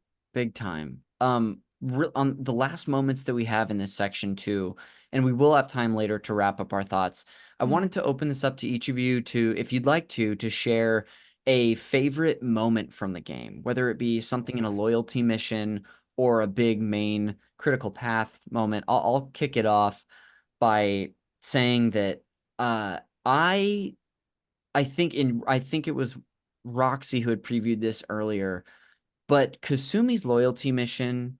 I have never played a Hitman game, but as soon as I was doing it, I was like, this is Hitman. Like, I just know.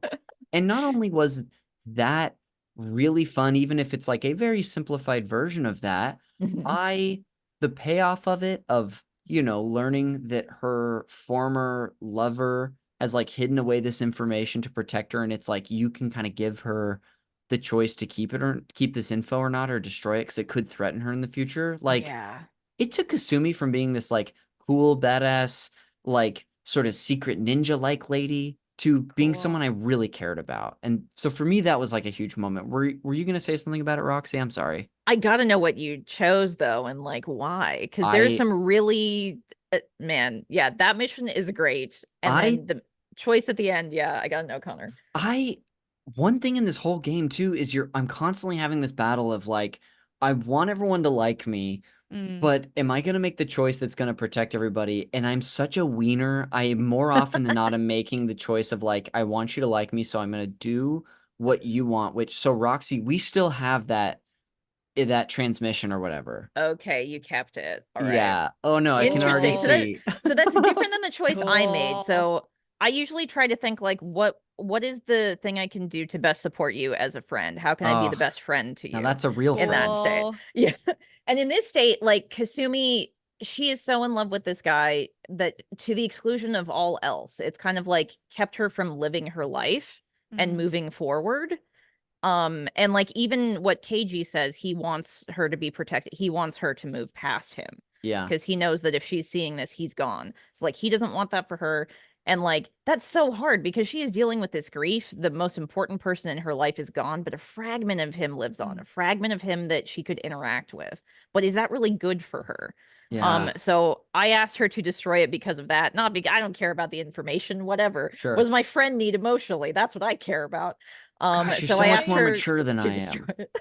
It's not you. It's Shoosh Shepherd. Yeah, Chase It's Shepherd. Chase Shepherd. But Shoosh is what the crew calls him behind his back, I think. There you go. But that also just introduces that quandary of how there's like so many different ways. Like I'm rationalizing it that way. If somebody else playing it could have a completely different version to just be like, no, you idiot, that's dangerous information. Delete it. Who gives a shit? And like they make that exact same decision for that reason. So and I true. think that brings into play like if you're doing role playing or like how you are emotionally engaging with this piece of art, with this interactive fiction. And like how that affects you. And like, I think it's totally fair too. If it's like your friend is telling you they want to keep it, I think you honoring what they're saying too is not the worst choice either. Like, I don't think that's being a bad friend necessarily. So like, I don't know. It's cool. And there's so many choices like that in this game. That is just one example. It's a very good one. Well, that was like the big moment for me. And even just hearing you talk, Roxy, is highlighting so much of the fun of like you role play and the choices you actually make in game that you see the ripple effects of, but also like internally what's going on for you. And that's really cool stuff. Bev, do you have a moment from this game that you want to highlight to close out this section? I mean, I love, they do it a couple times in this game, but the biggest one is you hear about someone you have to go get and you don't know who it is, and then it turns out to be an old friend. And the biggest of those is the Archangel storyline, where you're like, who is this Archangel? Are they bad? Like, let's go deal with it. Let's figure it out. And then Garrus jumps down and you're like, ah! Or you're like, oh, hello, old friend, depending on who you are, either me or someone else. There's such a funny part too leading up to that, because as you're making your way, if you stand too much out of cover, he'll wing your shield. So you'll get like hit by a flyby and your shield will go down. And you can comment on that to be like, you took a few pot shots at me. And he was like, yeah, I know, you can take it. Don't worry.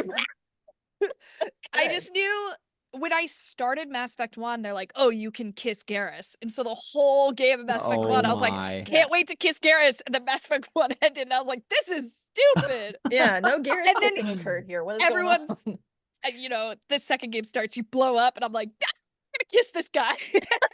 That was my experience, at least. And then you get to this Archangel thing, and I was like, just when I thought I was out. Hell yeah. They brought me back in. And it's like all of his enemies hyping him up too, to be like, this fucking bastard, I can't kill him. He keeps killing our guys. You hear more and more rumors. It's very like Lord of the Rings. It's very like, mysterious stranger at the bar, and it's Aragorn. It's very, oh my god. And also gameplay wise, the way they reinforce that, he gets a health bar at some point and you have to keep him alive. Yes. So it makes you so much more invested, like in a gameplay standpoint, and also that. And then like the way it ends as well, where it's like he gets wounded, you think he's gonna die. Yes, You're I was like, what the fuck?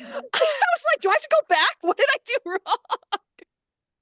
Gosh. Yeah, Oh. man. And then like he wears the scars of that for the whole rest of the Oh. franchise. And like Mhm. his armor's all fucked up too. You can choose Yep. to like replace his armor if you want. But he's still got like that scar that is healing on the side of his face with like essentially a patch kind of Hmm. until 3. Yeah. God. I mean, guess the imprint that Garrus has put on this franchise is just like it's so massive. Roxy, do you have He's a massively moment? affected us all for Yeah, sure. Oh, I know, for right? sure. Some of us got to kiss him and it wasn't me. Yeah, do you not kiss anyone in your gameplay? Oh, this- yeah. So I was telling I Roxy do want to last hear what night. your thing is. You Roxy, should but make a guess I've been first. dying to ask you this whole time. Well, based on the way you're role playing, I would say that you get too scared. But the way that you're both looking at me makes me think that you do kiss someone. So I'm very excited to hear I about do. Do you want to guess, and then I'll really Okay. briefly walk you through my thought Who process. are my options? Because you're a boy, right? Yes, but I think So it's Oh yeah, Tally, there's not Tally, Liara. What's You her name? can Samara. you can continue or start a romance with Liara Okay, because so of Shadowbroker, but Oh, you don't know which that. I don't know that. Tally, Samara, who's the human? Miranda. Jack, Miranda. Miranda, You can't Jack. romance Samara though. You Yes, can like that's right. kind of You can try try. it, and then she's like, maybe in another life. Oh, Yeah. cute. she's not Okay, into great. it. Okay. And I won't feel judged at Oh, all. Kelly also. Kelly is an option. Oh, That's that's so right. funny. Yeah, Wait, that no, is the only Kelly way she feeds your gay? fish. She's not gay. Kelly is bisexual. She's bi. She Okay, is great. everyone's sexual. She's into all the aliens and stuff Right. too. Like As we all should be. Yeah. Captain Jack Harkness. Then I think I really want it to be Jack, so I'm gonna go with that. You know what? Because I will opposites attract. I will tell you, I did consider that for a while, or Yeah. considered like, how can I Because make it's a this good happen? storyline. Yes. It really is. I have a friend So- who Jack is She loosens his you up. romance. She's It- good. Cool. It's the most boring answer in the world. Oh, I just mean in juxtaposition to who your character is Yes. too. I have a boring answer. The boring answer is that I settled for the convenient, which is Miranda. Miranda. So, which I think narratively, I won't dive into all of it, but it actually, like, first Yeah. as soon as I met her, I was like, "Sup? Who are you?" And then I was like, Yeah. I was like, you're working for Cerberus. I don't think I'm Yeah. interested." And she's like then very you into it. learn Jack's more. you're a Cerberus cheerleader thing is Yes. true. That's an Yeah. apt description, even though I don't know if cheerleaders are gonna exist in the time that Jack No, exists. true. But whatever. I as soon as I met Samara and she was it's like, "Step on my neck, mother." Yes, But then correct. after I helped her with her loyalty mission, it Uh-huh. kind of lost it, and only in the sense that, like, I was like, "Oh, this isn't right for us." I don't Yeah. think we have the connection. Tolly was more of a little sister, like I said. Right. You get it- her later too. So like yeah. I remember hearing from a lot of people when they first played the game, they didn't know they were gonna get Tally and then didn't know she was gonna be an option. And then Yeah. later they're like, oh fuck, I wish I had romanced Tally. But Yeah. Yeah. Jack's arc I thought was amazing, and honestly was so open to that, but I made a choice at a certain point that locked me out of that, and a conflict between her and Miranda, that Ooh, I think okay. I was neutral, and I think you have to side with Jack. Yeah. But anyway, it was Miranda, and by the end of the game, of course, when she tells the Illusive Man to piss off, I was like, "Oh, I actually feel good about this choice now." Yeah. Yeah. And like, That's this the thing about does make Miranda sense too. here. Like that's when I Yeah. start to like her, and it's right when the game ends. Yes, yeah. Because she doesn't have that Those character golden arc handcuffs. change until Yeah. then. And so like in Mass Effect 3, she's in a diminished capacity, but I liked her way more in 3, and especially the Citadel DLC where it finally felt like she was my Oh, friend. wow. And I was like, we're just a Cool. couple of girl bosses at the casino. Yeah. Which I was like, I never expected that to happen with her. Yeah. So she does have a really cool arc, Yeah. but man, I wish it hadn't started at the end of the game like that. Yes. So good Um, choice though, Connor. You know what? It genuinely felt so right Great at the cutscene time. too. Great cutscene. I was texting. I was chatting on Roxy's stream, and I was like, speaking of romance, because she was in a romance moment in I was romancing were you Alistair. kissing? Oh my in god. Dragon Oh, Age, and yeah. I was like, speaking of romance, I'm watching a particular scene. Anyway, for the sake of time, Roxy, Great. just to get us out of this section, did you have a moment you wanted to highlight before we move on? I mean, the ones you guys talked about were great. I'd also say Garrus is my fave, so I feel like this is always a go-to. But like his loyalty mission, Oh my acquiring him is gosh. like super great. His intro mission, and then his Yeah. loyalty mission is really good. And especially talking about it live on stream, people have a lot of different ideas or like reasons why they choose what they do with that. Because basically the setup for anybody listening who somehow does not know this is that his entire crew was betrayed and got killed by somebody who decided to double cross them. So he's the only one left, and this traitor. So that's how he ends up as being Archangel solo sniping every single merc group on Omega and As almost one dying. does to heal. Yeah, you know, he's working through some stuff, and that's what he's doing. He is working through some stuff, and holy shit, he is mad, as you would be. And he's a character who has always been sort of like on the precipice of going either Paragon or Renegade, more like inclined in a way. He'll even say himself like, I'm a bad Turian because I don't want to just follow orders like I'm supposed to, kind of. So he's like been grappling with a lot of these like heavy, like moralistic choices or like outlooks. And I feel like in a lot of ways they're very kind of indicative of Shepard themselves as well. So I feel like a lot of the choices you make with him reflect so much on Shepard as well, which gives you kind of like a cool reflection in that way. But you can choose to like indulge his vengeance and let him kill this guy, or like kind of essentially like save his soul or whatever to make him kind of like see the bigger picture. Totally. And God, there's like a quote he has. I wish I had it queued up right now, but something about how he's used to seeing things in black and white and doesn't know what to do with gray, which is where most of life lives, you know, like the spaces in between. I wish things were that cut and dry, but they're kind of not. So it like makes you think about that too. Like, why am I choosing to do this? Like, am I being a bad friend by like not letting him get revenge because this dude should face punishment for what he's done? Totally. But when you find him, he's like a husk of a man. He is someone who was basically told, hey, betray your friends or we'll kill you, which sucks. What else would you do in that situation? You're just going to let yourself die? I don't see how you could make any other choice than that. So in a way, you can feel like empathetic, but also just be like, still, you could have found a way out of that or something. Or once they let you go, then tell everybody or do something. And so like he's living with the guilt of this because he is not like necessarily a terrible person. So like when you see like, oh, he's actually punishing himself enough more than just like a bullet in the head would ever punish this guy. So I mean, it's not worth it to like make Garrus suffer then to be like, yeah, this is the way you deal with your problems. You just shoot them in the head. Dang. Totally. I let him do it, by the way. You did? I let him do it. I did. I was like, I'm gonna let he has so much conviction. I'm just gonna let him do this, and I'm gonna live with the aftermath. Yeah, and like Yeah. that's completely viable in a way too. that. Like I can totally see that because he wants to do this thing. It's the thing he cares about the most. It's what is haunting him. So don't you want to do that for your friend? Like he's asking you literally to do this. Which I guess, so if you do shoot him, what happens then, Connor? Is he just like, thanks, Shepard? Okay. I think Or like- I can't even remember exactly what happens. I was doing so many loyalty missions back to back. Yeah, But you I were don't trying to rem- speed run it at the I end, right? I want to say he remains stoic. Like he's still pretty stoic but it's not like he's like sort of weight is Guilty. lifted after that. I want to say, I could be totally misremembering, but yeah. So Eddie, I want to turn to you as well and give you a second to highlight some stuff that you love about this game. What is the first thing that you think of when it comes to Mass Effect 2 that you want to highlight today? It's hard not to think about the step up in combat. As much as I love the first game, the combat mechanics in the second game are a lot better. You fight a lot of the same enemies, you use a lot of the same abilities depending on your class, but it never gets boring. And a lot of the missions are almost on rails, like it's just, get to the destination and finish. You don't do a lot of exploring like you did in the first game.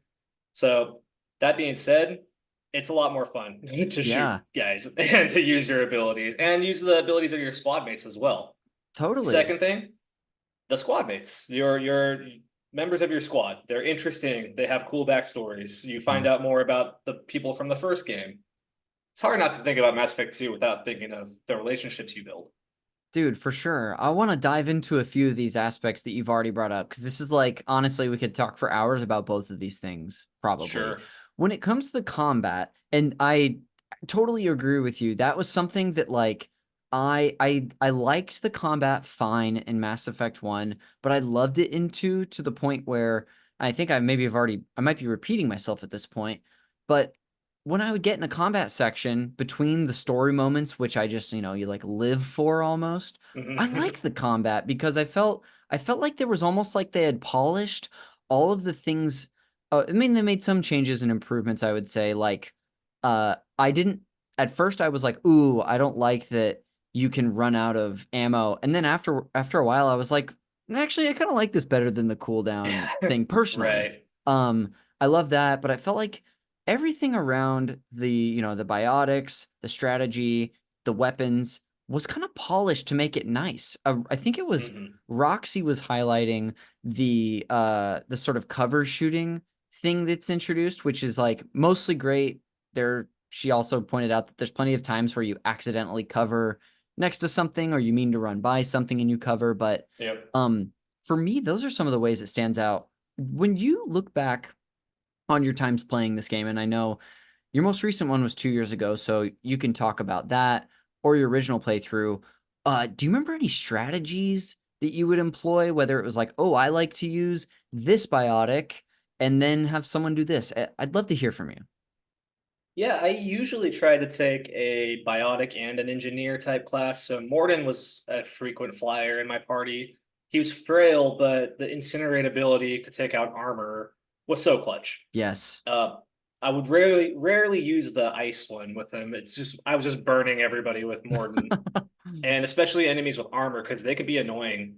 And then taking a character like Miranda or Thane, I think, and using Overload on the shields. Oh, yeah. So that was a strategy I'd usually employ. I'd want someone to take out shields and someone to take out armor, and then I would clean up the rest. Usually, I had about 3 playthroughs through Mass Effect when I first Gotcha. played them.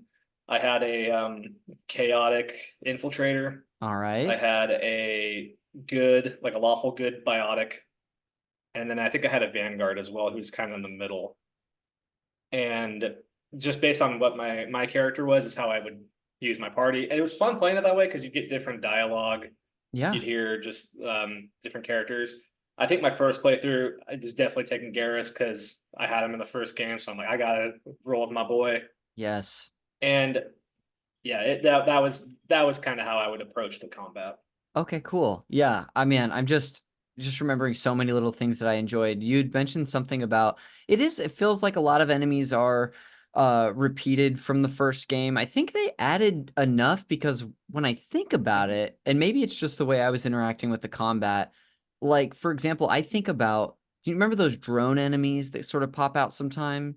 And Yeah. I know it's such a simple thing, but a character telling me at some point in the game, like, hey, if you use like overload on those things or Yeah. like an electric ability, that'll knock those guys out. And so Yeah. I just found so much fun in that. Um, so that's a combat. Thanks for diving into that with me a little better. Sure. The characters though, dude, just like such a highlight. We've been talking about that a little bit, so I'm excited you're getting a chance to, gush about them too. Do you have favorite characters, whether they are returning party members, new people, or even NPCs? I just want to give you the floor for a bit. It's funny. Some part of me feels like we almost have too many in this game. It's like, okay, let's pump the brakes a little bit. Like, do we need another biotic in Samara? Like, is her story really that interesting? Kinda is, but I could take or leave it sometimes. There's almost like too much. Like, but at the same time, a lot of them are really cool. When I first played through it, I remember when I got the Geth party member Legion. Yes. I'm like, why am I bringing a Geth on the team? Like, I don't like the Geth. I just spent like hours, like 50 plus hours killing these things in the last game. Like, what is the point of this? And I almost spaced it, but I was like, I'm just going to keep it along because it is kind of interesting to have a Geth, I guess. Yeah. And I'll be honest, I wasn't really digging his story until I got older. In my most recent playthrough, I was like all in on the Legion, Tally, Geth, like dynamic. Dude, it was really yes. interesting this time around. I think I was just younger and like, blow stuff up, move, blah, blah, blah. Sure. Like, I was like in my late 19s, early 20s, first time I played this game. So, naturally, but I would say obviously Garrus is awesome in this game. He steps up big time. He becomes a total badass. Even his introduction is super cool Oh as my Archangel. gosh. Like, that's probably my Yes. favorite mission. And it's really cool they start you off with one of those. Like, it's pretty early in the game. Morden and his backstory with the genophage and seeing him evolve and develop through and wrestle with those emotions as much as he can, because it almost is like, seems like he doesn't care. It's like the end justifies the means, and that's that. But the more you talk to him about it, the more you get some emotion out of him, which is a really good character development. Totally. And you don't have to do that. You could ignore him or just be like, yeah, you're right. They should have died. That's fine. Let's move on. Yeah. And it just shows how deep that character is. I think you're totally right. This game, kind of like the first one, you kind of get what you get out of it, what you put into it in a lot of ways, which is usually just time investment of like, having more conversations with Morden, checking in with him, bringing him on, like, obviously doing his loyalty mission. But Right. I was telling, I maybe already mentioned this, but I brought him along on the grunt loyalty mission, which, like, that in itself is kind of like you were mentioning Tali and Legion.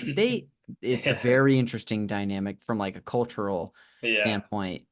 I have a confession to make too, which is, well, so I finished this game last night, dude. I forgot to text you, but I also last night did the mission where you get Legion, but the embarrassing thing is I kept thinking a story point was going to happen where he just woke up, and so I finished the game with him just sleeping on the ship. He's just asleep on the ship, and I didn't know you.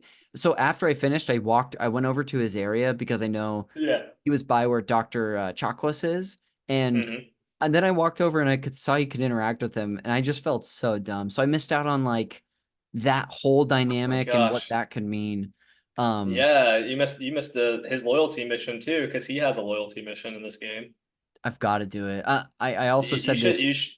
Before you play 3, go back and if you have an old save point, it's worth doing it, because there's a major plot point in the 3rd game involving Legion and Tali. I'm not going to spoil anything for you, but one of the major plot points involves those characters. I've got to do it then. I think it was either Roxy or Bev who already said that unlike the first game, you can just continue playing it after you do the sort of finale story-wise, the critical path. And so I think I'll definitely go back and do that.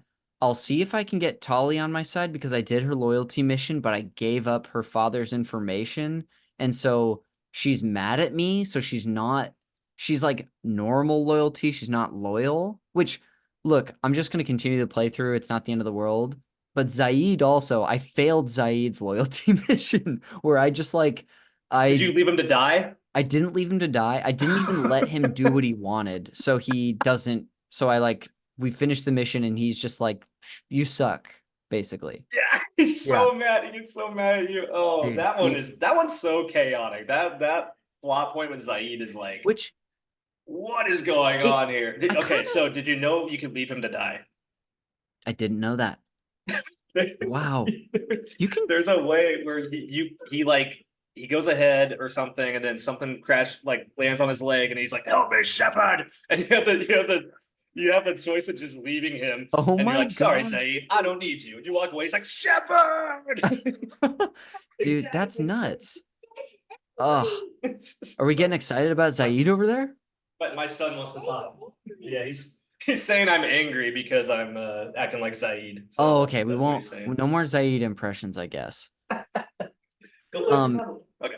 you had mentioned too, or no, what I was gonna say was, I think I actually really like that, like, you can fail a mission by not choosing to enable someone almost. Like, I can't remember the details of his loyalty mission, but I remember feeling really conflicted about it and being like, I don't want to, I think he wants to kill someone, which is not, I mean, I let plenty of people kill other people like Garrus in this game.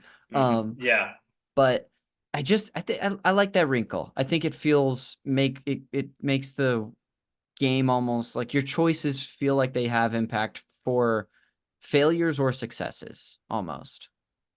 Yeah, I would agree with that. Yeah, there's more conflicting middle ground between Paragon and Renegade than the first game. The first game was like, you're either just a total dick, or in a lot of ways you're like racist against species in this galaxy, or you're like, everyone deserves a shot, and you're like the the White Knight of the. It's just weird. There's like a night and day in the first game. This one there's a little more conflict, and I would say every time there's a renegade interrupt, I'm pressing it regardless of my character's alignment because it's so fun to watch those things play out. Dude, we've been talking about those moments a little too. They're so impactful and cool, and they test like it's like, what are your instincts in this moment? Right. Or just like, if you want to, you just want to see what happens. That's great too.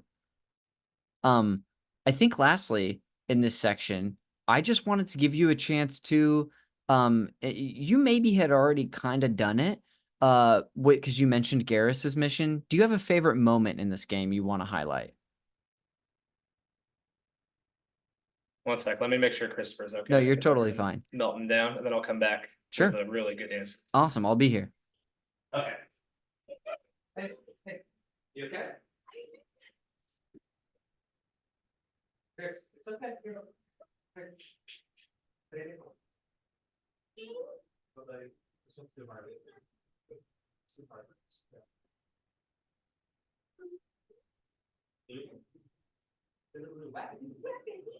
Okay.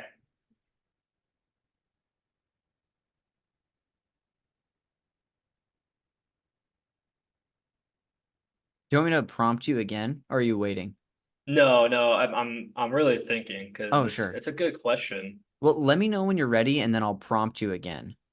Okay, sounds good.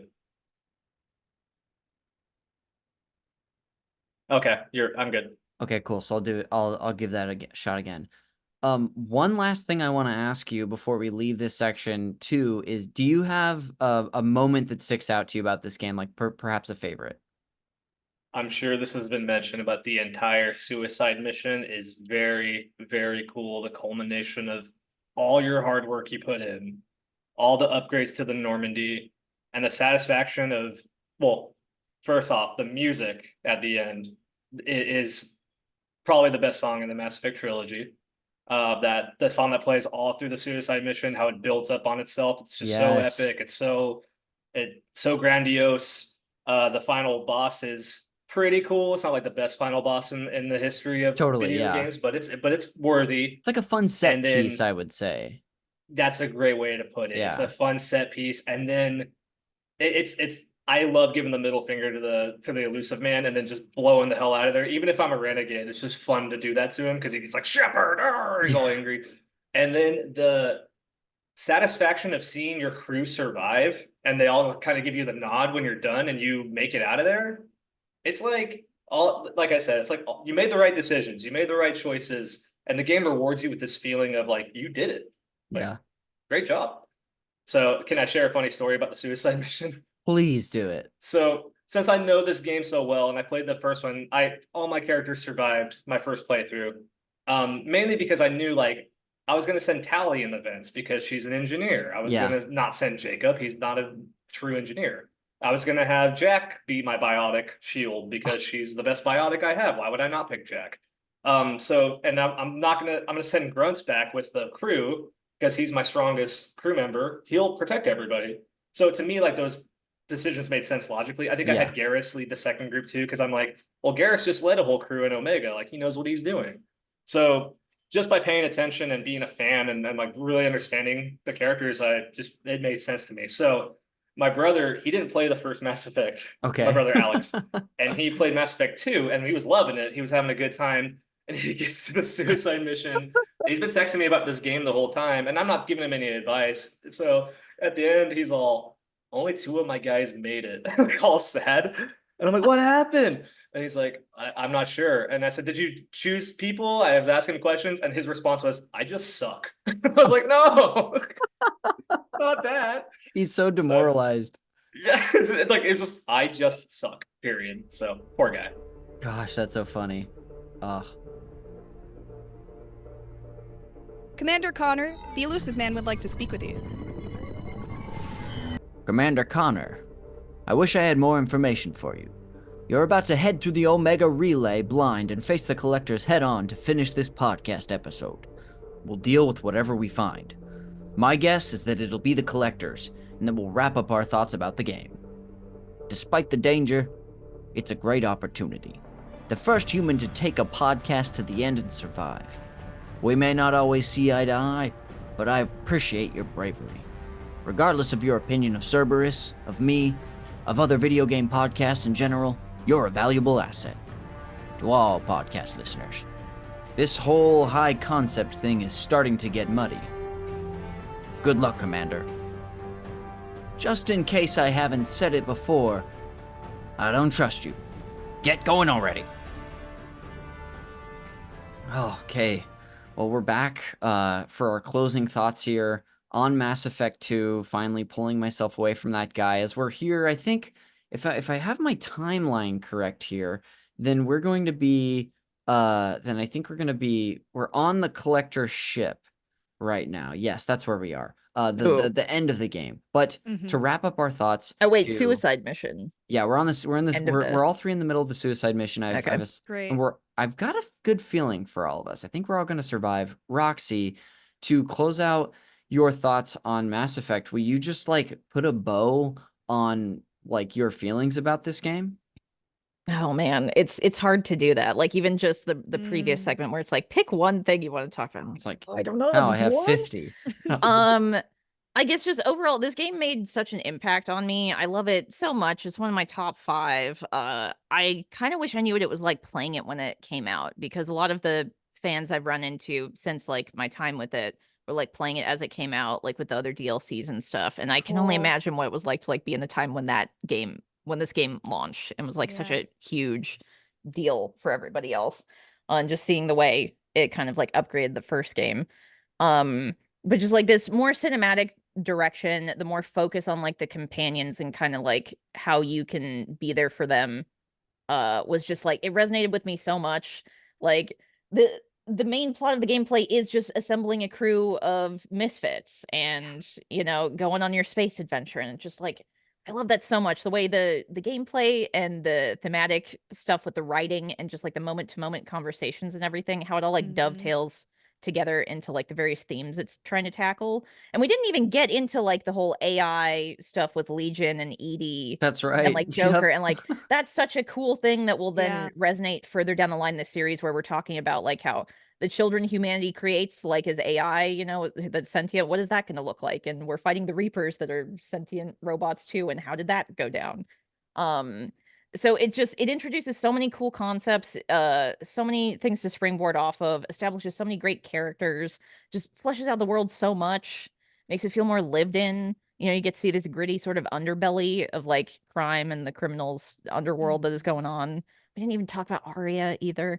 Like there's so many more celebrity actors that got in this one too. It's like, normally I wouldn't care about that, but it's like they do such a good job. They didn't pick them just because they're celebrities. They do a good job. Like Martin Sheen as the Illusive Man. You got Carrie-Anne Moss as Arya. I didn't realize till I watched a video about this game that was her. And then it made sense.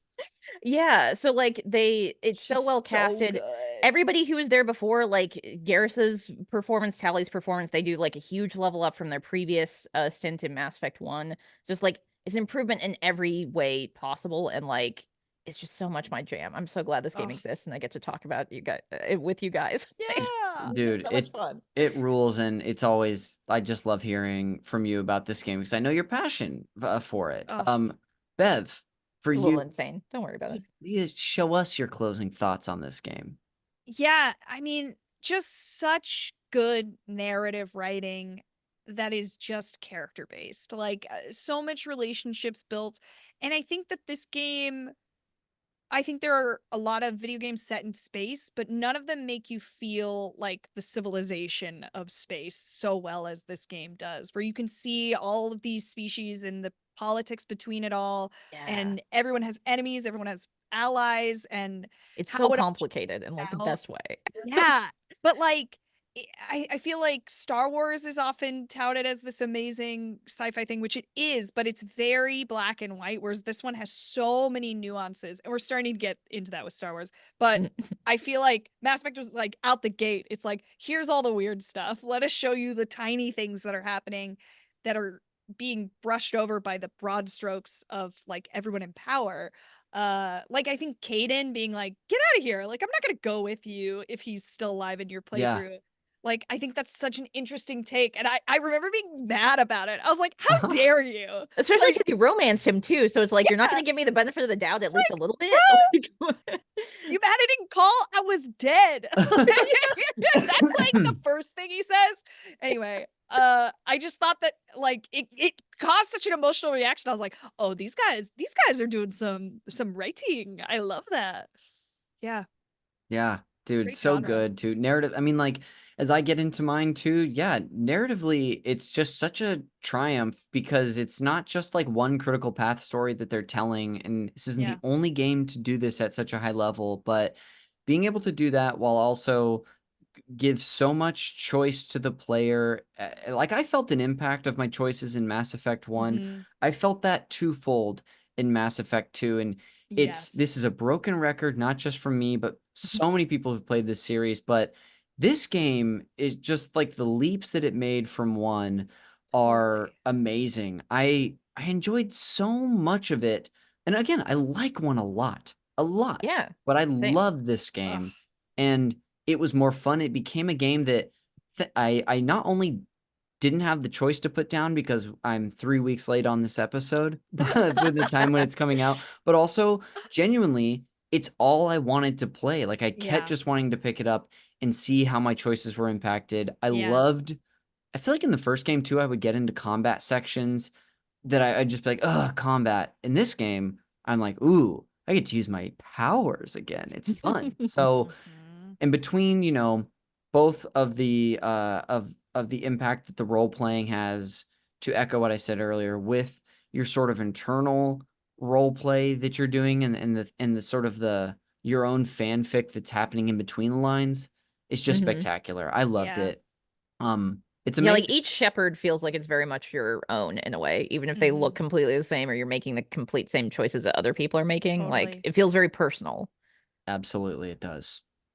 All right, and then finally for you, Eddie, will you wrap up your thoughts on Mass Effect 2 as we close out today? Mass Effect 2 is a fantastic game. I love it. It's fun to play. A lot of memorable moments, memorable characters. Gameplay's great. It's not as impactful to me as Mass Effect 1, but I still love it and it has its place. And I think it's a worthy successor to Mass Effect 1. Commander Connor, the Illusive Man would like to speak with you. Commander Connor, you're making a habit of costing me too much time and money. Sorry, I'm getting some interference on my end. Must be too much of your bullshit. The technology from the collectors could have secured human dominance in podcasts against the Reapers and beyond. Human dominance or just Cerberus? I'm all pissed off now and it's time to end this episode. Go do your plugs or whatever. I'm gonna smoke another cigarette. From now on, I'm doing podcasts my way, whether you like it or not. Isn't this how you always do your podcasts? I don't trust you, sir! Wow. I mean, first of all, folks, as we just sit around this giant table of food in the conference room, I've shut off the comms. The Illusive Man can't bother us anymore. Thank Well goodness. done on, defeating the collectors and saving, not just humanity, but every species once again. I'm so proud We of you. survived the suicide mission. We survived the Yay. suicide A mission. misnomer. Yes. Ah. We survived the suicide mission. We've completed yet another Call Me by Your Game co-op episode. So on the way out, I'd love to know where people can find you three on the internet and what you want to plug today. So Bev, welcome back, dude. Thank you so much for taking the time to do So this great to be today. here. It's always nice to have an excuse to chat, especially about something we both really enjoy. What do you want to Yes. plug on your way out? You can find me on Instagram at the THEE Beverlee with a double E ending. You can find everything I do there. I do a live Renaissance Fair show at the Roguelike Tavern every other month. heck yeah. And if you're in LA in September, I'm stage managing a new play that is a Shakespearean speculative history about Mark Zuckerberg called Mark. Oh my gosh. gosh. Please come. It's September 13th through the 15th and the 20th through the 22nd. I'll be posting about it on my Instagram, so if you follow me there, you'll hear about it. I'm stage managing it because the text is that good. My friend wrote it in iambic pentameter. Amazing. And it's got a bunch of amazing people in it. Unreal. I'll put a link to your Instagram for sure in the show notes so Perfect. people can click that and then follow you for when that pops up. Yeah. Roxy, what do you want to plug today? Yeah, I am on Twitch 3 days a week. Right now schedule is Tuesday, Thursday, Sunday. It's been that way for like a couple of years at this point. You can find me at Red Mage Roxy, all one word. And that's Roxy with a Y, the Roxy. I am also on Twitter. I refuse to call it X, and Blue Sky for what that's worth. So you can go follow me over there. I also have a Discord, if you're a Discord Yeah. folks. So everybody's welcome to come join. We do movie nights once a month as well. All right, and then finally, let's get some plugs from you two, Eddie, on your way out. Yes, I am on the Twitter, hop_head_ed, Instagram as well. I don't post very often. I was going to do some baseball content, kind of went on the back burner because of the teaching thing. But hopefully next year you'll see some stuff from me. Dude, well, thank you for that. I'll put those in the show notes, and so glad you could join for this episode, dude. I had to have you on it, so thanks again. My pleasure. Love talking this stuff. Thank you all for plugging. Now I'll go ahead and close this out with some plugs of my own. The cover art for Call Me By Your Game is done by Glenn J. You can find him and all of his other great work on Instagram at glenn.jay. The show is produced, edited, and the original music that you hear up top and usually throughout is by the great Jeremy Schmidt. You can give him a thank you for all the work he does on this podcast by going and listening to his show, Video Games, a comedy show. You can follow me all over social media. There are links in the show notes, as well to the Call Me By Your Game and Super NPC Radio social media accounts on Twitter, Instagram, Blue Sky, and TikTok, and YouTube below. And then lastly, is if you're listening in the future and you're not a patron, consider checking us out on Patreon over at patreon.com/SuperNPCRadio to see all of the bonus video game podcasts that we currently have running over there. It's a ton of stuff that I and my friends do. It's a bunch of great podcasts, all video game themed. You're going to love it. And if not, share the show with a friend. That goes a very long way to helping more people find us. Again, whether they like Mass Effect 2 or video games in general. But that'll go ahead and do it for this journey on the Normandy and this co-op episode all about Mass Effect 2. We'll see you next month as I discuss Psychonauts 2 with a whole different kind of crew. So we'll see you on the next one.